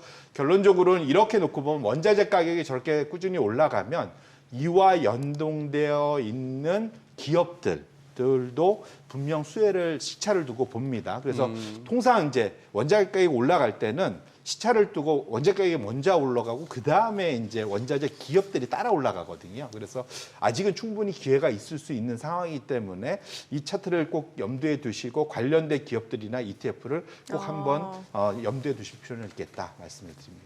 네. 자, 지금 시각 8시 52분 지나갑니다. 오늘 양시장 호가 상황 체크해 보도록 하겠습니다. 먼저 코스피 예상 체결지수입니다. 오늘 0.3% 상승 예상되고요. 지금 호가로는 2,755포인트입니다. 코스닥 약보합 출발 예상되고요. 예상 체결지수는 905포인트입니다. 시가총액 상위 종목 예상 체결가 보겠습니다. 삼성전자 오늘 0.7% 상승 예상되고요. 지금 호가는 83,000원이고요. SK하이닉스 1.6% 상승 예상됩니다. 예상 체결가 186,000원. LG에너지솔루션 보합 예상되고요. 삼성바이오로직스가 0.48% 상승할 걸로 보입니다. 지금 호가는 835,000원. 삼성전자 우선주도 0.4% 상승할 걸로 보입니다. 예상 체결가 68,300원이고요. 현대차도 0.4% 상승 예상됩니다. 현재 예상 체결가 234,000원. 기아는 보합 예상되고요. 셀트리온이 1% 상승이 예상됩니다. 예상 체결가는 지금 현재 193,500원. 포스코홀딩스 보합 예상되고요. 삼성 SDI 강보합 출발 예상되고 있습니다. 코스닥 시가총액 상위 종목 예상 체결가도 보도록 하겠습니다. 에코프로비엠이 최근에 좀 계속해서 좀 조정을 받고 있는 상황인데 오늘 호가로 봤을 때도 0.5% 추가적으로 하락이 예상되고요. 예상 체결가는 272,500원이죠. 에코프로 0.9% 하락 예상됩니다. 호가는 627,000원. HLB 호가는 4.9% 약세가 예상되면서 10만 원으로 집계가 되고 있고요. 알테오제는 1.2% 하락 예상됩니다. 예상 체결가 195,000원. HPSP가 0.5% 상승할 걸로 보입니다. 호가는 53,400원이고요. 셀트리온 제약이 보합 예상되고요. 엔캠이 1.7% 하락이 예상됩니다. 예상 체결가는 223,000원. 리노공업이 0.5% 상승 예상되고요. 예상 체결가 257,000원. 레인보우 로보틱스 보합 예상되고요. 삼천당제약 2.4% 상승 예상되면서 호가는 144,000원으로 집계가 됩니다. 자, 이제 개장까지 5분여가량 남았는데요. 일단 뭐 시장 자체는 지금 호가로 놓고 봤을 때는 지금 코스피가 조금 더 상승폭이 좀 올라갈 걸로 보이고 역시나 지금 SK하이닉스, 삼성전자가 좀 시장 상승을 좀 주도할 걸로 보이네요. 예, 그러네요. 네. 예, 뭐 예상 체결 지수대로만 간다면은 그냥 2분기도 아주 좋게 시작하는 그런 그게 예상됩니다. 근데 저기 대표님, 네. 송 대표님 나오시면 꼭 한번 여쭤보고 싶었던 게 많은 사람들이 요즘 그래요. 왜 이렇게 금융시장의 거시지표, 달러 시세, 뭐 금리, 아니면 무슨 뭐 금시세 할 것 없이 요즘 왜 이거하고 주식하고 서로 상관관계가 무너지냐 이거죠. 그러니 뭐 금리 오르고 달러가 강세로 가고 하면 작년까지만 해도 증시가 좀 추이를 탔잖아요. 근데 그런 게 전혀 없단 말입니다. 그 거꾸로 말하면 사실은 네. 지난 2년 특히 1년 반 그러니까 2022년과 2023년 초반 정도까지가 네. 그때가 오히려 매크로 지표가 너무 과도하게 시장에 영향을 미쳤었던 사실은 그런 시기라고 봐야 될 것 같고요. 특별한 경우 아니면 제일 좋은 거는 사실은 매크로 지표는 안정적으로 유지되면서 기업들의 실적에 의해서만 예. 그 다음에 이제 거기에 일부 이제 유동성에 의해서 그러한 이제 그러니까 그 투자자들의 그러한 그 관대함 또는 깐깐함 이거에 의해서 이제 이게 보통 멀티플이 움직이게 되죠. 예. 이제 이런 것에 의해서 움직이는 것이 이제 일반적인 건데 오히려 이제 사실은 그 사이에 지난 이제 2022년 그러니까 인플레이션 너무 심하고 예. 뭐 이런 것들 때문에 워낙 매크로 지표에 시장의 휘둘림이 컸었기 때문에 그것이 너무 이제 한동안 익숙해지다 보니까 우리의 그러한 그것이 이제 거기에 관성이 붙어서 지금이 오히려 좀 이상하게 보이는 것만은 분명하다. 근데 다만 말씀 주신 대로 이제 매크로 지표가 조금 더 중요해지는 시점이 점점 다가오는 것만은 분명하다라고 저도 이제 말씀을 드리고 사실이 이 달러원 환율 한 1,350원 근방 같으면은 이 굉장히 예전 같으면 이거 으스스하거든요. 네네. 숫자 자체는. 네. 근데 요즘 그런 어떤 분위기는 많이 약해졌어요. 다행스러운 건 우리만 그런 게 아니라 우리만 그런 게 아니다. 일본은 더 심합니다. 예를 그러게요. 들면 예. 일본을 하기야 뭐 조만간에 이거 뭐 152엔을 넘냐 마느냐 이러고 뭐, 있으니까. 예, 그런 측면에서 놓고 보면 뭐 유럽도 마찬가지고 그런 측면에서는 우리만 그러면 이제 걱정스러운데 미국을 제외한 나머지들이 다 달러 대비 이제 그러한 일을 벌이고 있어서 그렇게 놓고 보면 상대적으로 낫다는데 다만 이제 문제는 의시시한 거는 이제 남들은 달러 대비 안정인데 우리만 약세로 가면 그러면은 진짜 추워지는 거고. 맞습니다. 예. 하기야 엔원이 뭐 890원이니까 옛날에 뭐 1,000원 위에서 하던 엔화가 지금 뭐 900원 아래로 이렇게 싸졌으니 워낙 근데 사실은 결국 금리 차인 것 같습니다. 금리 차. 예, 이제 그러니까 미국이 사실은 지금 금리가 워낙 높잖아요, 우리나라보다. 예. 그러다 보니까 당연히 달러가 더 강세인 것은 너무나 당연한 지금 그런 국면이 지속되고 있는 거는 맞다 이렇게 말씀드립니다. 1분기 워낙 좋았어요. 지금 뭐 우리 증시도 좋았습니다만 미국의 S&P 500 같은 경우는 지금 한 10%? 이게 2019년 이후 그러니까 5년 만에 가장 큰 상승폭이라고 해요. 분기별로 봤을 때 1분기. 근데 이제 이게 낙관론이 점점 커지고 있는 상황인데 그럼 과연 이런 추세가 2분기에도 이어질 수 있을지 또 궁금하실 것 같아요. 예, 그래서 이제 제가 이제 그런 이제 예. 아까는 상대적으로 이제 좋은 얘기를 많이 드렸는데 네. 좀 걱정할 만한 이제 지표들 제가 뒤에 한 두세 개 갖고 왔는데 네네. 첫 번째로는 이제 너무 낙관론이 심하다 보니까 꽉 차 있는 거죠. 이제 시장에 그 큰 바보 이론이라고 있습니다. 혹시 큰 바보? 예. 무슨 말이냐면 비싸 갖고 이제 싹 들어가기 좀 그런데 나보다 더 바보가 있어서 나보다 더 비싸게 사줄 거야. 예, 이제 그게 큰 바보 이론입니다. 근데 생각보다 시장에 그런 게 맞아요. 수건 돌리기, 뭐 우리는 폭탄 돌리기 이런 얘기로도 하는데 기본적으로 이제 미국에서는 이제 그러한 이제 증시 격언으로 큰 바보 이론이라고 있습니다. 나보다 더 비싸게 사줄 사람들이 생길 거다라는 거죠. 이제 그걸 이제 우스갯소리로 표현하는데 기본적으로 그 대표적인 이제 그러한 시장에 말씀드린 낙관론을 표시하기도 하지만 시장의 그러한 역발상 신호로도 해석이 되는 게 미국의 이제 NAAIM 이게 뭐냐면 미국 전미 소위 적극 투자 매니저 협회 뭐 이렇게 해석할 수 있을 것 같아요. 예. 액티브 펀드라는 것과 패시브 펀드는 이제 아마 우리 시청하시는 분들은 아시는 분도 있고 모르시는 분도 있겠지만 액티브 매니저들 이제 적극 투자 매니저들이라는 건 기존의 펀드들 결국은 자유도를 많이 줘서 너 보고 내가 투자하면 그 사람이 알아서 투자해 주는 거. 예. 반면에 수동은 이제 우리 ETF를 그냥 네, 해석하시면 그렇죠. 되죠. 네. 이거는 정해진 그 룰대로 똑같이. 액티브 매니저 얘기 저희 개장하고 조금 더 들어보도록 하겠습니다. 오늘 국내 증시 흐름 확인해 보죠. 개장합니다.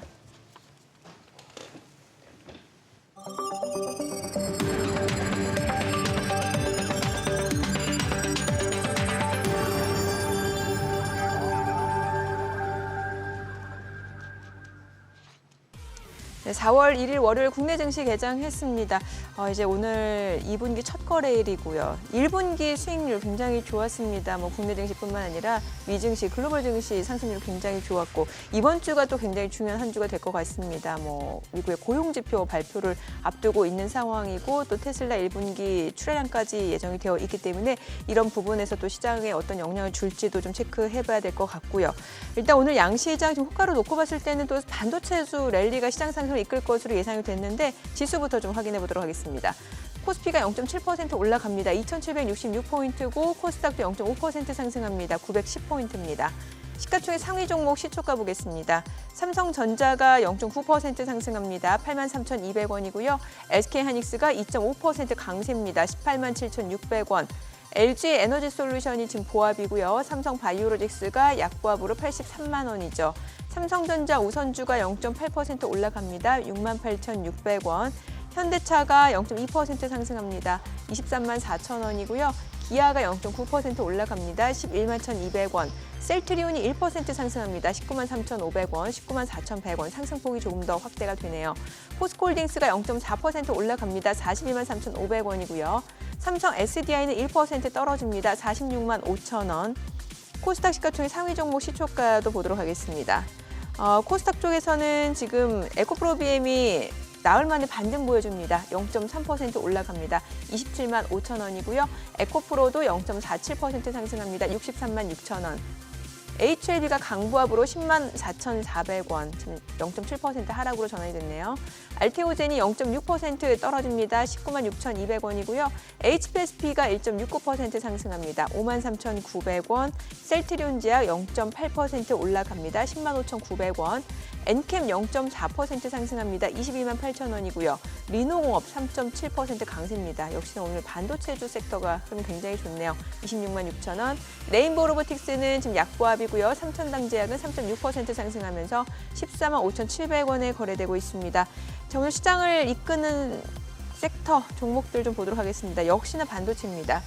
자, HBM 쪽에서는 앞서 보셨다시피 SK하이닉스, 한미반도체가 또다시 달려갑니다. 지금 5% 넘게 올라가면서 14만 1,400원에 거래되고 있고요. HPSP도 보셨죠? 2% 강세고 DIT가 6% 상승, 이오테크닉스는 보합이고요. STI가 0.8% 상승이고요. QRT가 6% 강세입니다. 33,650원. 그리고 미코가 3% 강세고요. MK전자도 1.5% 상승합니다. 그 밖에 인텍플러스, KC텍도 상승 중이고요. 워트가 3.5% 강세입니다. 1,720원에 거래되고 있고요. 자, 오늘 HBM 관련주들 일제히 상승 보여주고 있고요. 또 AI 관련주 내에서는 엑시콘 오킨스 전자도 2% 이상 올라갑니다. CXL 관련주라고 좀 보셔야 될 것 같아요. 엑시콘 2% 강세 29,100원. 오킨스 전자도 2.3% 상승으로 지금 9,210원이고요. 그 밖에 TLB, 퀄리타스 반도체도 2% 이상 올라갑니다.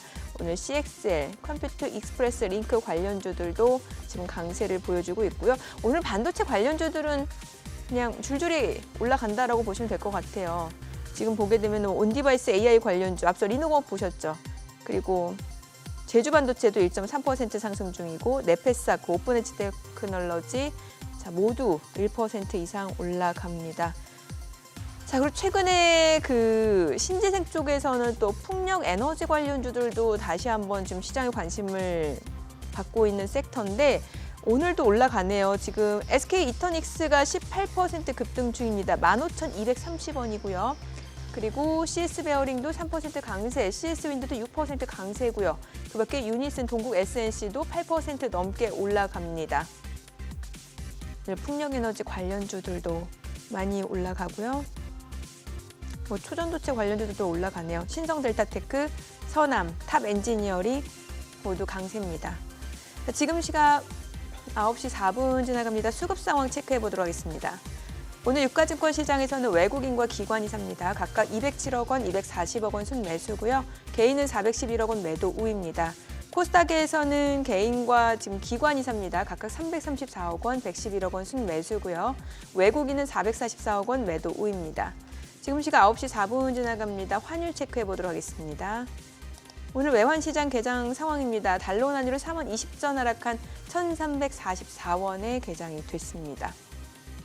오늘 아니 반도체주 없는 분들은 지금 시장에서 상당한 소외감을 느끼실 것 같아요. 네. 예. 그래요. 지금 요거는 한번 읽어드려야 될 것 같은데요. 지금 저 산업통상자원부에서 네. 우리 또 9시 딱 되면 발표하잖아요. 4월 첫날. 계속 수출. 3월 수출. 네. 이게 작년보다 3.1% 증가하고 반도체 수출은 117억 달러. 네. 24개월 만에 가장 높은 수준. 2년 만에 최대치라는 네. 얘기입니다.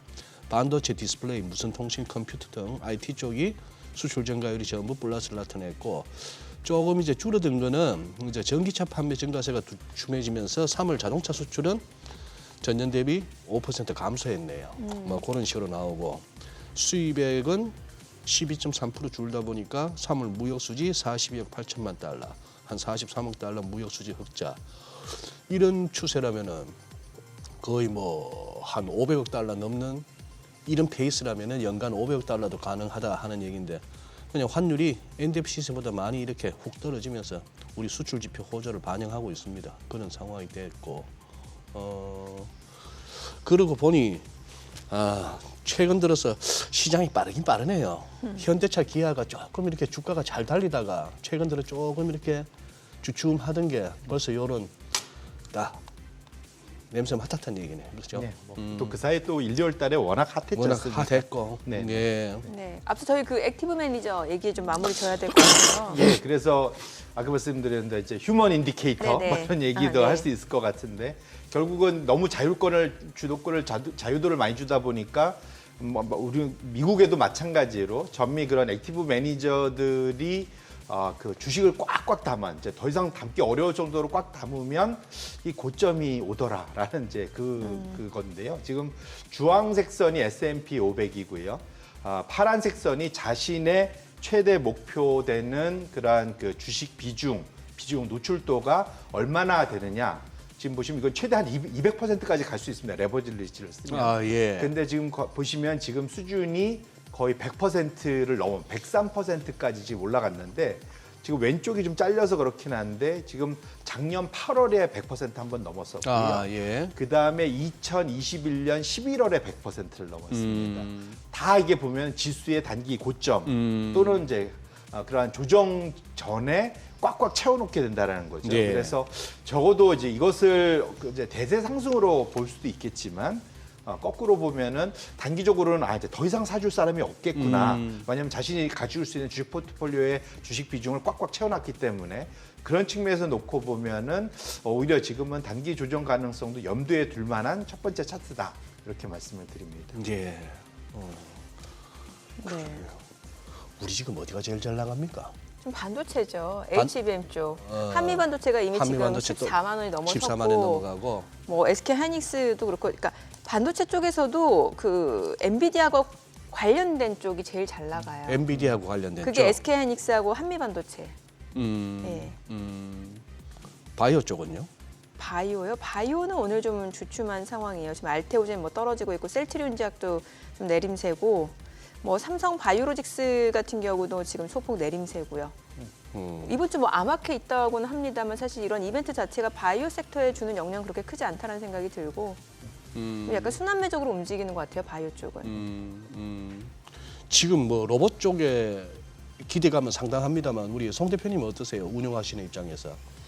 글쎄요. 이제 로봇 당연히 이제 그 테마로는 최고죠, 사실은. 테마로는 네, 말씀 주신 대로 왜냐하면 지금 전 세계적으로 고용이 꽉 차 있는 상태에서 네. 그리고 특히 이제 뭐 아마 작년부터 제가 말씀드린 노조들의 힘이 워낙 특히 미국에서 예. 세지다 보니까 상대적으로 자동화 또는 이제 로봇이 결국은 이제 휴먼 그 로이드 같이 이렇게 막 사람처럼 생긴 것만 생각하시는데 그게 아니라 예. 사실은 공장의 자동화가 다 로봇이잖아요. 그렇죠. 예, 그래서 예. 그쪽으로의 그러한 투자가 지속화될 거고 그걸 AI가 움직여주면 좀 더 효율성이 높아질 거다라는 기대감. 두 가지가 이제 AI와 로봇이 맞물리는 거지 않습니까? 그래서 그런 측면에서 상대적으로 이런 이제 그 그러니까 구인난에 허덕이는 자들이 그걸 통해 갖고 생산성을 극복하겠다라는 그런 아이디어 때문에 지금 로봇주들이 워낙 주가가 뭐 사실은 엄청나게 좀 높아져 있는 상태잖아요. 예, 좀 예. 그런 점에서 놓고 보면 지금 실적 기대감으로 올라간 거지 실적이 뒷받치는 것은 아니라서 그런 측면에서 놓고 보면은 상당히 저는 이제 조마조마한 맛, 조마조마하다. 그런 마음으로 쳐다보고 있습니다. 앞서 지금 시장 낙관론에 약간 좀 찬물을 끼얹을 수는 있겠습니다만 좀 조심해야 될 변수들이 있다라고 좀 네네. 체크해 주신다고 하셨잖아요. 두 가지 차트를 예. 갖고 왔는데 두 번째 차트가 우리 또 이렇게 그 소장님께서 늘 관심 있어 하시는 유동성 지표. 예. 그거 한번 제가 업데이트를 해서 갖고 예. 와 봤는데 말씀드린 저 파란색 선이 미국의 이제 순유동성입니다. 페드의 그러한 이제 대차 대조표, 그 다음에 은행 그 기간 대출 프로그램, 네. 거기에서 이제 재무부의 그런 일반 계정, 그 다음에 영래포, 이제 이것을 가지고 순유동성 파란색 선을 표시를 했는데. 통상 이것이 올라가면 유동성이 늘어나면서 S&P 500이 붉은색 선이 같이 올라가고 떨어지면 같이 떨어지는데 두 번의 큰 그런 이제 그 변화가 있었습니다. 괴리가 이제 가장 최근에는 작년 8월에 주가는 오르는데 유동성이 못 따라 오르면서 작년 8월부터 11월 초까지 조정 한 10% 이상의 조정을 한번 겪었던 거 기억이 나시지 않습니까? 네. 근데 최근 들어서 보시면 여전히 미국의 유동성은 못 올라갔는데 최근 한 5개월 동안 지금 아마 5개월 연속 S&P 500이 이렇게 올라가는 것이 지난 거의 한 7, 80년 동안 5번인가 뭐밖에 네네. 없었다고 그러더라고요. 그래서 상당히 좀 변화가 좀 많이 있는 상황이다. 괴리가. 특별한 경우 아니면 여기서 유동성을 확 늘려주거나 그래야만 현재 지수 우상향이 유지가 되지 그렇지 않으면 단기 조정에 충분한 빌미가 될 수 있는 지금 유동성 수준이다를 감안하신다면 네. 이번 실적 시즌과 그러한 흐름, 매크로 지표들의 흐름 이런 것들을 한번 꼭 좀 챙겨보실 필요가 있겠다 이렇게. 네네. 아 요즘 환절기라서 우리 시청자분들도 이렇게 또 환절기 때 감기 조심하셔야 되고 또 건강 관리 좀 잘 하셔야 될 것 같아요. 그리고 또 갖고 온 지표가 또 하나 있으시잖아요. 네, 마지막으로 예, 잡고 요것도 온 게 좀 결국은 이제 볼게요. 실적 시즌을 네네네. 앞두고 있어서 지금 워낙 우리가 눈높이가 어디에가 맞춰져 있냐면 엔비디아에 맞춰져 있잖아요. 엔비디아 그렇죠. 엔비디아는 뭐 그냥 우리가 기대하면 항상 기대 이상으로 항상 예. 실적을 냈고 이번에 삼성전자나 SK 하이닉스도 실적을 상당히 이제 좋게 낼 것이다라는 기대감이 크잖아요. 근데 어쨌든 다 모아서 제가 전에 이제 센터장 할 때도 많이 보던 차트 중에 하나인데 네. 애널리스트들이 가장 이제 휴먼 인디케이터 역할들을 합니다.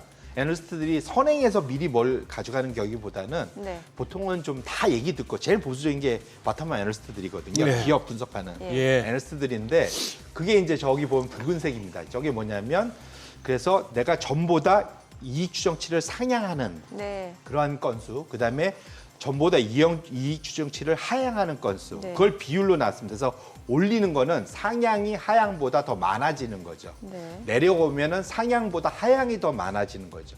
결국은 이것이 특별한 경우 아니면 주가 지수의 증가율하고 거의 똑같이 움직인다. 이게 검정색 선이 S&P 500의 YOY 증가율이거든요. 보시면 지금 지수는 지속적으로 우상향하고 있는데 특별한 경우 하면 애널리스트들은 따라가서 이익 상향이 더 많아집니다. 그런데 갑자기 이게 소신 발언인지 소신 추정인지 최근 들어 붉은색 선이 내려오고 있어요. 그러네요. 네. 결국은 예. 하향 예. 그 비율이 더 늘어나고 있다는 거거든요. 그렇게 놓고 보신다면 이것은 좀 의미 있게 봐야 된다. 특별한 게 아니면 이번 1사분기가 끝나고 애널리스트들이 자칫 물론 그럴 수 있습니다. 재상향하면서 저 붉은색 선이 다시 위로 올라갈 수가 있는데 만일 그렇지가 못한다면 지수가 꺾여 내려올 가능성이 충분히 있는 신호다 이렇게 말씀을 드리고 싶은 거고요. 아까 유동성 지표도 사실은 특별히 올라가지 못한 상태에서 지금 애널리스트들의 이익 하향 비율이 더 높아지고 있다는 것은 분명 우리가 경계를 해볼 만한 그러한 신호들이기 때문에 그런 측면에서 지금 모든 사람들이 주가가 올라가니까 행복감에 도취돼 있긴 한데 분명 여러 가지 지표들은 우리가 좀 경계심을 좀 더 높일 필요가 있다라는 그런 신호로 받아들일 필요가 있겠다 이렇게 말씀드립니다. 네.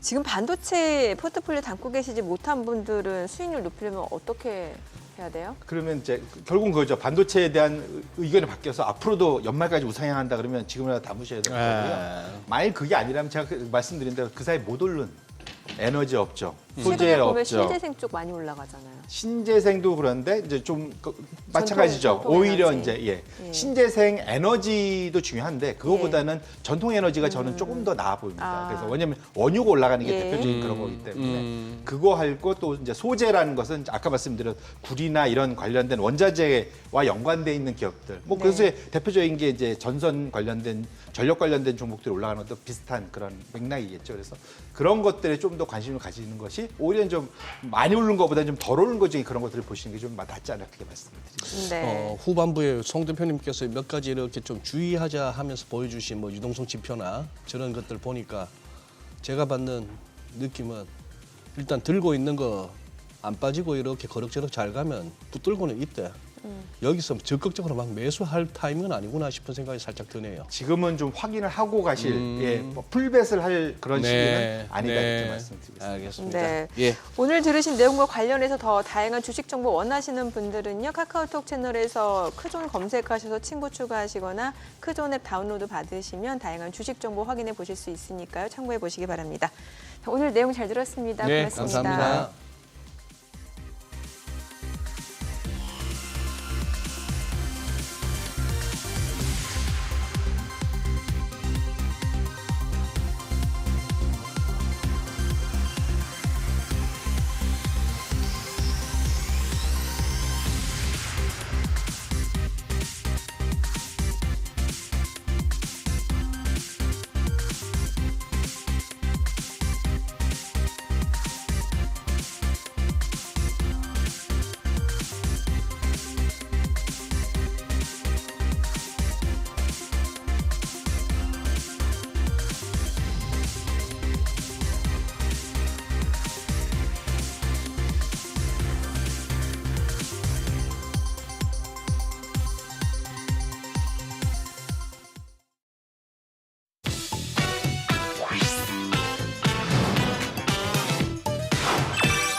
요즘 시장에서 가장 핫한 재테크 정보 남들은 어떻게 하는지 궁금하셨죠? 손에 잡히는 재테크에서 꽉꽉 채워 알려드립니다. 네, 월요일 날은 우리 또 하나증권의 강남 파이낸스 WM 센터에죠.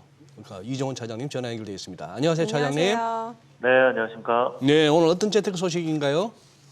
네, 올해 하반기 금리 인하 사이클 진입 기대감이 커지면서 이 국내외 채권형 펀드에 뭉칫돈이 유입되는 가운데 국내에서는 특히 국공채 투자 선호가 큰 것으로 나타났습니다. 오늘은 채권형 펀드에 대해 짚어드리도록 하겠습니다. 네, 미 연준이 3월 FOMC에서 이제 연내 세 차례 기준금리 인하를 시사했었고 또 덕분에 최근 한 주간 국내 채권형 펀드로 5천억 원 넘게 자금이 몰렸다면서요. 네, 연준이 지난 3월 20일 연내 기준금리 인하를 세 차례 할 것이라는 전망을 유지하면서 채권형 펀드로 자금이 눈에 띄게 늘었습니다. 6월에 첫 금리 인하를 할 것이라는 기대감이 커졌기 때문인데요. 페드워치에 따르면 금리 인하 전망이 6월에 63.6%고 7월이 77.9%입니다. 그러니까 금리 인하가 머지 않았다는 심리가 상당히 퍼진 거고요. 10억 원 이상 펀드 가운데 국내 채권형 펀드 설정액이 일주일 동안 5,152억 원이나 증가를 했습니다. 한 달로 좀 보면은 1조 5천억 원 이상 순이입이 되었고 같은 기간 주식형 펀드에는 1조 4천억 원 감소된 점과 대비가 됩니다. 좀 쪼개서 보면 국공채 펀드가 2,011억 늘었고 또 회사 채권형 펀드가 422억 줄었습니다. 네. 저 이제 국내 채권형 펀드 중에서 특히 국공채 펀드는 장단기물 가리지 않고 지금 자금이 몰리고 있다는데 수익률 상황은 어떻습니까? 네, 최근 한 달간 가장 설정액이 많이 늘어난 국공채 펀드는 KB스타 단기 국공채 액티브 ETF였습니다. 707억 원 늘었고요. 에이스 국고채 10년 ETF 그리고 아리랑 국고채 30년 액티브 등 이런 ETF들이 뒤를 이었습니다. 국공채 투자할 때 이 ETF가 개인들이 접근하기가 쉽고 또 사고 팔기가 편리해서 또 많이 하고 있는데요. 채권을 직접 매입하게 되면은 이자 배당 소득세만 15.4% 내고 매매 차익은 비과세인데 ETF는 매매 차익도 15.4% 과세한다는 점은 참고를 하셔야 되겠습니다. 수익률로 보면 최근 한 달간 국공채가 회사채보다 높았습니다. 국공채가 0.97%, 회사채가 0.56%였습니다.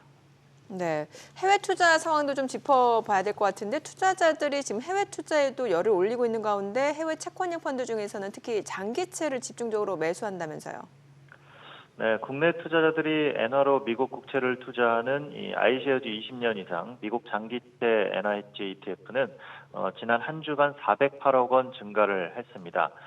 일본이 제로금리 정책을 종료하고 금리를 올리고 또 미국은 하반기 금리 인하가 예상되자 이 ETF의 수요가 크게 증가한 것인데요. 다만 아직 달러는 상당히 강한 모습을 유지를 하고 있고 엔화는 약세를 지속하고 있기는 합니다. BOJ가 금리를 올리기는 했지만 긴축 체제로의 전환을 의미하지는 않는다고 언급을 했고 또 추가 금리 인상에 신중한 모습이기 때문인데요. 그렇다고는 해도 금리 인상을 했는데 엔화가 너무 꿈쩍을 안 하고 있습니다. 블룸버그 설문에 따르면 BOJ 전문가 중에 약 54%가 엔화 가치 방어를 위해서 추가 금리 인상에 나설 수 있다고도 예상을 했습니다. 네, 돈이 많기는 많은가 봅니다. 진짜 뭉칫돈들이 저 채권 시장으로 막 가는데 장기채 쪽으로 간다. 또 일견 생각해 보면 뭐 크리스토퍼 월러 연준 이사가 역 오퍼레이션 트위스트를 갖다가 자꾸 이렇게 군부를 떼는데 그렇게 된다면은 이게 또 장기채를 팔고 단기채를 산다는 얘기라서 이 장기채 쪽으로 몰리는 돈이 어떻게 될지 조금 걱정은 됩니다만 자 어쨌거나 지금 연준 인사들은 최근 들어 조금 매파적입니다. 발언 자체는. 그러면 금리 인하 예상 시점이 자꾸 늦춰지고 있는데 이럴 때 우리 차장님 뭐 한번 저 펀드 투자 전략 한번 좀 제시해 주시죠. 네, 금리 인하 기대감과 이 경계감이 동시에 상존을 하고 있습니다. 다만 계속 이제 첫 금리 인하 시점에 대한 예상 시점이 뒤로 밀리고 있는데요. 다음 달 10일에 나올 3월 CPI도 좀 높게 나올 것으로 예상이 되고 있습니다. 그렇게 되면은 1월, 2월, 3월 연속으로 소비자 물가 지수가 상승하게 되는 것인데요. 현재 원자재 가격들이 상승하는 모습을 보면 물가가 쉽게 잡히기는 어려워 보입니다. 그럼 이 금리 인하를 적극적으로 하기 쉽지 않은 여건이 되는 거니까 다만 금리를 지금처럼 또 높게 유지를 하면 또 높은 가계대출과 이 상업용 부동산 등에서 뭐 하나 터질 가능성도 있거든요. 그래서 한 번 정도는 좀 내려보고 속도 조절을 할 가능성이 있어 보입니다. 따라서 펀드 투자도 이렇게 뭐 빨리 수익을 내보려는 마음을 좀 내려놓고 긴 관점에서 채권형 펀드를 분할 매수하는 전략이 바람직해 보입니다. 네, 오늘 내용 잘 들었습니다. 고맙습니다. 네, 감사합니다. 네, 상가하면 이제 대표적인 수익형 부동산 중 하나가 되겠죠. 그런데 여전히 금리도 높은 상태다가 원자재 가격까지 최근에 오르고 있다 보니까 분양가가 높게 책정이 되어서 투자 자체를 결정하기는 쉽지 않은 것 같습니다. 네. 하지만 또 분양이나 일반 매매가 아닌 경매를 통해서 투자한다면은 오히려 또 상가 쪽이 지금이 투자 기회가 될 수 있다고 하는데요. 과연 어려운 시기 경매가 답이 될 수 있을까요? 한번 상가 투자 방법과 경매 전략 설춘환 교수님 모시고 들어보도록 하겠습니다. 어서 오세요, 교수님. 어서 오세요. 네, 안녕하세요. 자, 이제 상가인데 솔직히 이거 작년까지만 해도 그런 얘기 많이 들었습니다.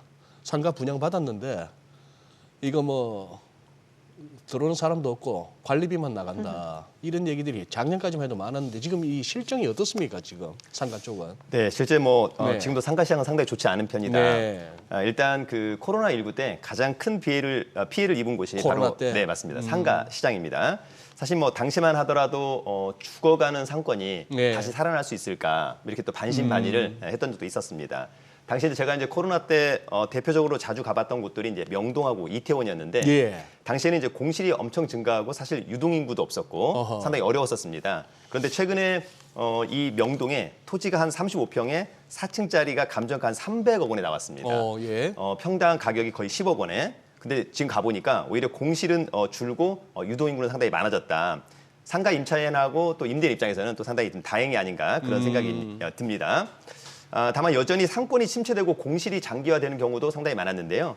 다만 이제 최근에 어떤 그 공실률 상황 관련해서 네. 잠깐 보면 지난번 그 한국부동산원의 상업용 부동산 임대 동향 조사를 보니까 전국의 상가 공실률이 재작년 즉 2022년 1분기에 약 10.4% 그러다가 이제 작년에 4분기에 8.8%로 약 1.6% 하락했습니다. 그러니까 예.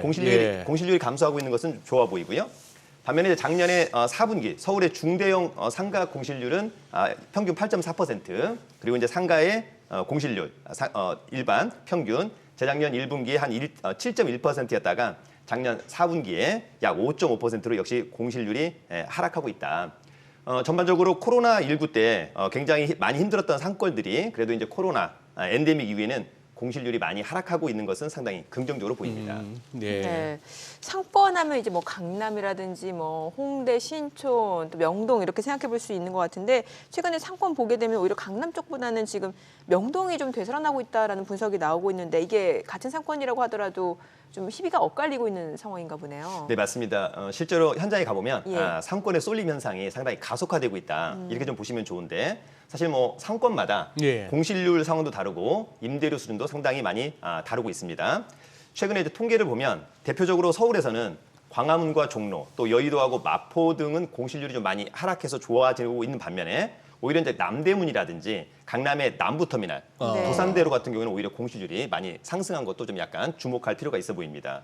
사실 이제 대한민국에서 공시지가가 가장 비싼 곳이 명동의 그 네이처 리퍼블릭 부지인데요. 아, 예. 여기가 이제 21년째 전국에서 가장 이제 비싼 땅값을 자랑하고 있는데 바로 그 명동이 다시금 이제 살아나고 있다. 상당히 좀 눈여겨 보는 대목이고요. 네. 제가 이제 최근에 다녀온 상권 중에 여전히 핫한 상권이 몇 개가 있는데 예. 첫 번째는 성수동이 상당히 또 계속해서 핫해지고 있다. 성수동이? 맞습니다. 성수동 하면은 이제 그 연무장길 또 아뜰리에길 이런 부분들이 있는데 과거에 이제 어떤 공장, 창고 예. 등을 리모델링 해가지고 뭐 이를테면 커피숍이라든지 예. 음식점 상당히 좀 핫하고 있다. 맛집과 멋집이 상당히 많은 것 같고요. MZ 상권의 대명사로 성수동이 좀 우뚝 솟아오르고 있는 것 같습니다. 두 번째는 요즘에 용리단길이도 상당히 핫합니다. 용리단? 네. 경리단이 아니고? 예전에 이제 경리단길인데 경리단길은 이제 상권이 죽었습니다. 아, 예. 예, 반면에 이제 용리단길은 신용산역에서부터 삼각지역, 용산 대통령실에서 가까운 예. 용리단길이 있는데 여기도 이제 상당히 좋아졌다. 실제 그 용리단길의 과거에 1, 2층에 공실이 상당히 많았었는데요. 네. 지금은 1층에 공실이 단 하나도 없는 것 같습니다. 제가 얼마 전에 다녀왔는데 또 앞서 얘기한 것처럼 연남동 상권, 또 종로구 이선동 상권, 그러니까 상권이 여전히 좋은 곳들은 좀 좋아 보이고요. 반면에 이제 오히려 상권이 좋지 않은 곳들이 또 상당히 많이 있다. 앞서 소장님께서 말씀하신 용산의 이제 경리단길, 또 어찌 보면 이제 마포의 망리단길 같은 경우에도 요즘에 좀 약간 힘이 좀 빠지는 그런 형국이 있었고. 마포 쪽? 맞습니다. 예, 마포도. 예. 또 하나 중요한 것은 상권 같은 경우에는 이제 한번 죽잖아요. 그럼 네. 이제 되살아나기가 상당히 어렵다라고 하는 측면을 좀 잘 고민해야 될 것 같고, 상권이 죽은 곳에 가서 오히려 권리금이 없거나 권리금이 싸진 곳을 투자하겠다, 이런 것들은 전혀 맞지 않는 것 같습니다. 네, 조심해야 될 것 같습니다. 아니 코로나 때 명동은 사실 좀 참담했는데 네. 명동이 지금 살아났다는 얘기는 이렇게 상가 쪽 투자하시는 분들한테 뭔가 좀 시사점이 있다고 보는데 여전히 대학가 주변은 안 좋죠.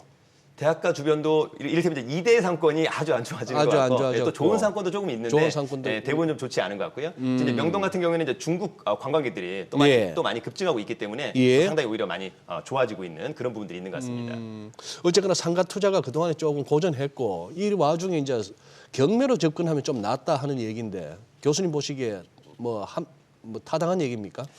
일단 뭐 이릉타당해 보이는데요. 네. 일단 그 제 주의만 하더라도 상가를 분양받아서 문제가 되신 분들이 너무너무 많습니다. 많아요. 네. 네. 특히 이제 최근에 분양가 대비 반토막이 난 가격으로도 팔리지 않고 있다. 네. 또 여전히 임대가 되고 있지 않다. 네. 상당히 문제가 되고 있는데 대표적으로 마곡역 근처 상가가 또 상당히 좋지 않습니다. 마곡 쪽. 마곡역 근처 상가. 물론 이제 마곡에도 상권이 좋은 곳들이 있는데 마곡역 바로 붙어 있는 일부 상가들 좀 좋지 않은 것 같고요. 그리고 유동인구가 별로 없습니다. 예. 네. 또 하나는 이제 하남 미사 신도시 상가.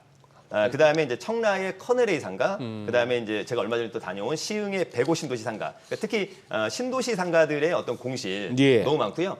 공실이 있다 보니까 오히려 임대료 수준은 상당히 낮죠. 앞서 이제 소장님께서 말씀하신 것처럼 오히려 공실보다는 차라리 관리비라도 그냥 임차인이 와서 내면 좋겠다라고 해서 오히려 임대료가 본인들이 생각했던 적정한 임대료가 만약 한 300이라면 예. 100만 원이라도 글쎄. 그냥 들어와 준다면 좋겠다. 이런 부분들이 있는 것 같고요. 주위에는 이제 어쨌거나 그 아파트 같은 경우에는 예. 분양받아서 정말 좋다라고 하는 분들이 너무 많은데 반해서 예. 상가 같은 경우는 상당히 좀 어렵다라고 하는 그런 부분이 있는데 아무튼 이제 상가가 좀 최근에 경매물이 많이 나오고 있는데요. 다만 이제 상가 같은 경우에도 그냥 싸다고 좋은 것은 아니고요. 상권과 입지가 좋아야 된다. 예, 그렇겠죠. 그래서 적절한 임대 수요와 임대료 수준이 나와야만 한다라고 하는 그런 부분들을 좀 잘 파악을 해야 될 것 같고요. 그래서 이제 기본적으로 기대 수익률적인 측면에서 보면 예. 요즘 이제 많은 분들이 금리가 좀 많이 또 내려갔지 않습니까? 예. 그러니까 과거 같으면 이를테면 기준금리가 한 1%대 그러면 한 2, 3% 수익률이라도 괜찮겠다 이렇게 생각하는 분들이 많은데 지금은 오히려 이제 이를테면 기준금리가 3.5% 그다음에 예금 적금의 이자가 한 4.5%까지 나오다 보니까 오히려 상가를 투자했을 때 못해도 그 정도의 수익은 나와야 되지 않느냐 그런 부분들이 있는 것 같습니다.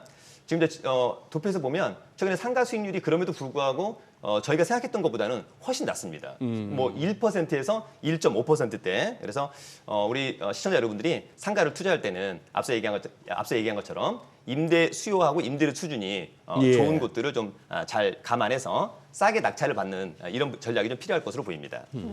사실 아무래도 수익률을 뭐 높이려면 최대한 저렴하게 매입해서 이제 임대하는 게 유리할 것 같은데 경매에 나온 상가의 경우 어느 정도 낙찰을 받아야 수익률을 좀 보장받을 수 있을까요? 자, 기본적으로 먼저 전제가 되는 것은 네. 상권이 살아있고 현재의 임대 수요와 임대료 수준이 조금 맞춰줘야 된다라고 하는 측면이 중요한 것 같습니다. 네. 만약에 상권이 죽었다거나 지금도 공실이다. 이런 것들은 사실 얼마에 낙찰을 받았을 때 답이 나온다. 이런 개념을 이야기하기가 상당히 곤란한 그런 상가들이 상당히 많이 있는 것 같습니다. 앞서 얘기한 것처럼 우리가 이제 2, 3년 전만 하더라도 예금이자가 1%, 그래서 상가 수익률이 한 3%만 나온다 하더라도 상당히 좀 좋게 생각하는 그런 부분들이 있었다. 그러나 지금은 전혀 그렇지 않습니다. 이를테면 기준금리도 올라갔고 예적금 이자가 올라갔기 때문에 다만 이제 지금 상가 같은 경우에 낙찰가율이 거의 뭐 한 51% 또 많이 떨어졌거든요. 이렇게 이제 낙찰가율이 떨어졌다는 얘기는 기본적으로 두 가지의 문제가 있을 수 있다. 예. 하나는 감정가 자체가 너무 오바로 감정될 수 있다. 너무 과평가될 수 있다. 그런 부분이 하나 있고요. 또 하나는 기본적으로 이제 감정가는 그렇다 하더라도 주변에 어찌 보면 상권이나 입지가 좋지 않다라고 하는 점. 따라서 낙찰가율이 낮다는 것은 그만큼 한편으로는 좋은 부분이 될 수도 있지만 또 다른 한편으로는 어떤 문제가 있지도 않을까 그런 부분들을 잘 판단하는 것이 상당히 좋을 것 같고요. 다만 이제 중요한 것은 적절한 수익률만 맞춰놓는다면 예. 나중에 어찌 보면 좀 더 비싸게 팔아먹을 수는 있다, 비싸게 팔 수는 있다라고 하는 측면을 또 잘 고려하시면 좋을 것 같습니다. 예.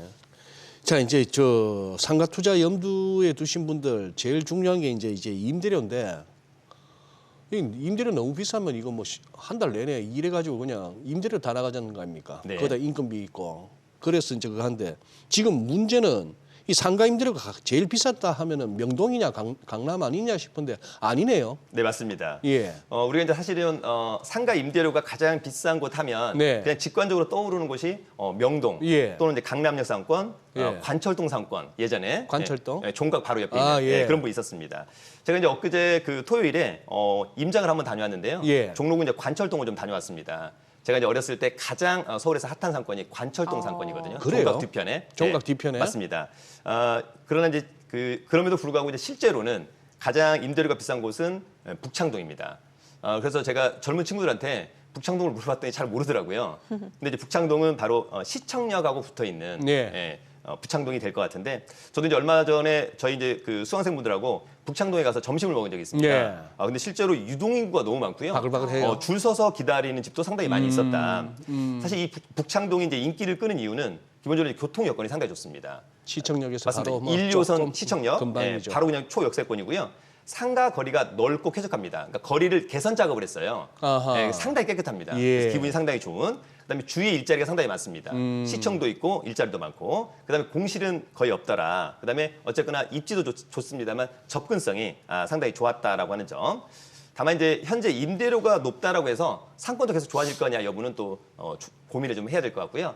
투자자들 입장에서는 항상 상권이 좀 늘 변화하거든요. 예. 생물처럼. 예. 그래서 상권의 변화에 조금 더 주목하는 것이 좋을 것 같다. 일례로 이제 과거 같으면은 용산의 경리단길 예. 이렇게 상권이 안 좋아질 거라고는 사실 예측하지 못했지 않습니까? 그랬죠. 오히려 상권 좋아지고 임대료가 많아지면서 임차인들이 떠나는. 아하. 박사님 말씀처럼 이거 임대료도 감당하기 어렵다. 그러니까 누구 좋은 일 시키나 싶어서. 맞습니다. 그러다 이제 상권이 이제 죽어가는 그런 부분들이 있었는데 아니, 지금 교수님 북창동 대충 어느 정도입니까? 임대료가 한 달에 예를 들어 네.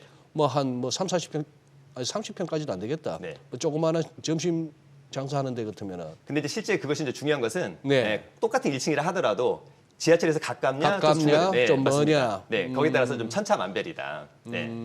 예. 일단 지금 화면에는 뭐 1제곱미터당 가격이 나와 있으니까 임대료가 네. 계산을 그렇구나. 해보면 되겠네요. 네, 한 18만 원 정도. 18만 원 네, 네, 정도. 맞습니다. 네. 아하.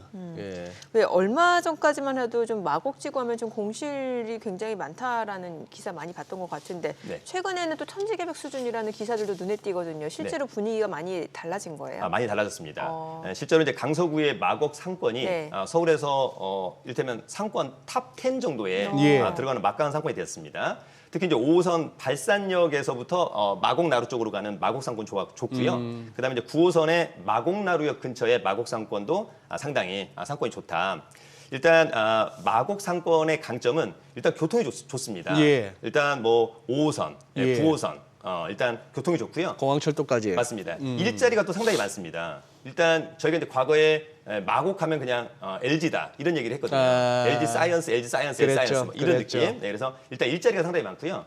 일단 상권이 좋으려면 저는 개인적으로 놓고 본다면 MZ 세대들이 많이 와야 되는데 이 마곡 상권이 MZ 세대들이 많이 오고 있습니다. 예. 또 하나는 맛집도 많이 생겼다라고 하는 점도 있었고요. 그다음에 이제 여기 하면 뭐 일단 보타닉공원, 네. 서울식물원 예. 상당히 좋고요. 그다음에 이제 LG 아트센터가 또 일이 들어왔습니다.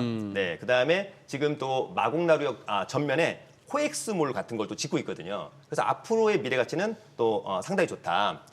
반면에 이제 사실 우리가 이제 예전에 강서구 하면 가장 좋은 상권이 강서구청 상권이었는데 지금 이 상권이 이제 마곡으로 전부 다 넘어가고 어허. 또 강서구청도 마곡으로 이전합니다. 네. 그러다 보니까 어찌 보면 마곡 상권은 상당히 활기찬 데 반해서 강서구청 상권은 상당히 어려워지고 있다라고 하는 점을 좀 이해를 하셔야 될 것 같은데 그래서 항상 우리가 투자자 입장에서는 네. 어떤 상권 안에 들어가 있으면 이 상권 변화를 다시 한번 어떻게 좀 움직이고 있는지를 좀 조심해야 될 것 같다라고 하는 점이 있고요.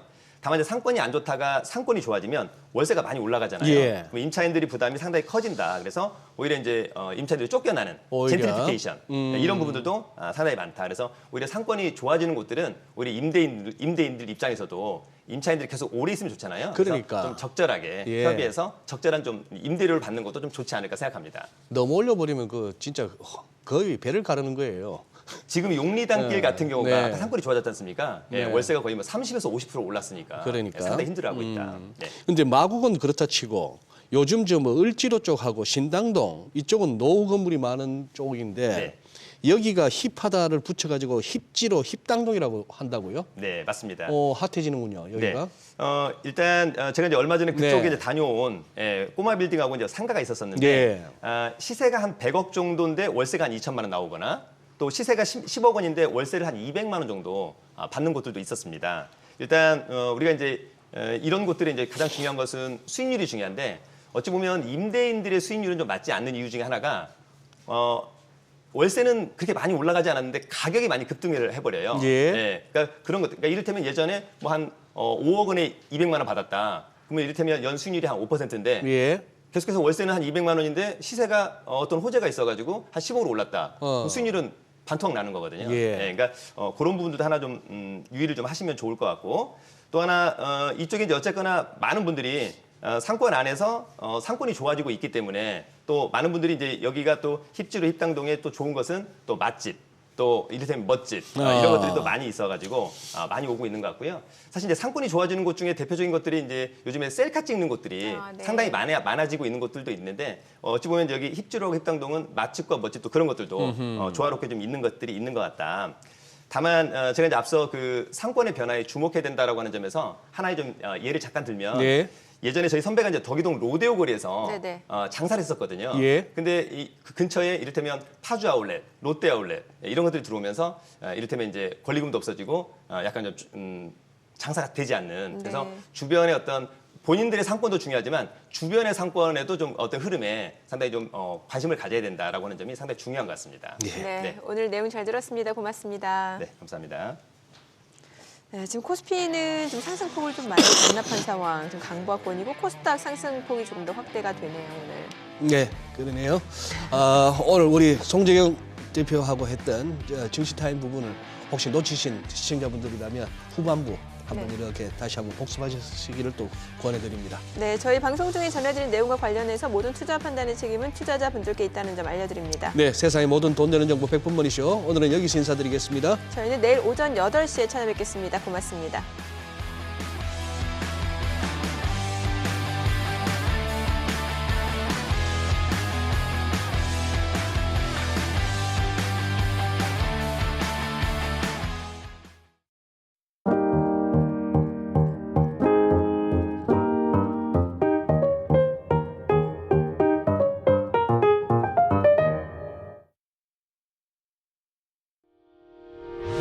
의견 있는 경제 채널 SBS 비즈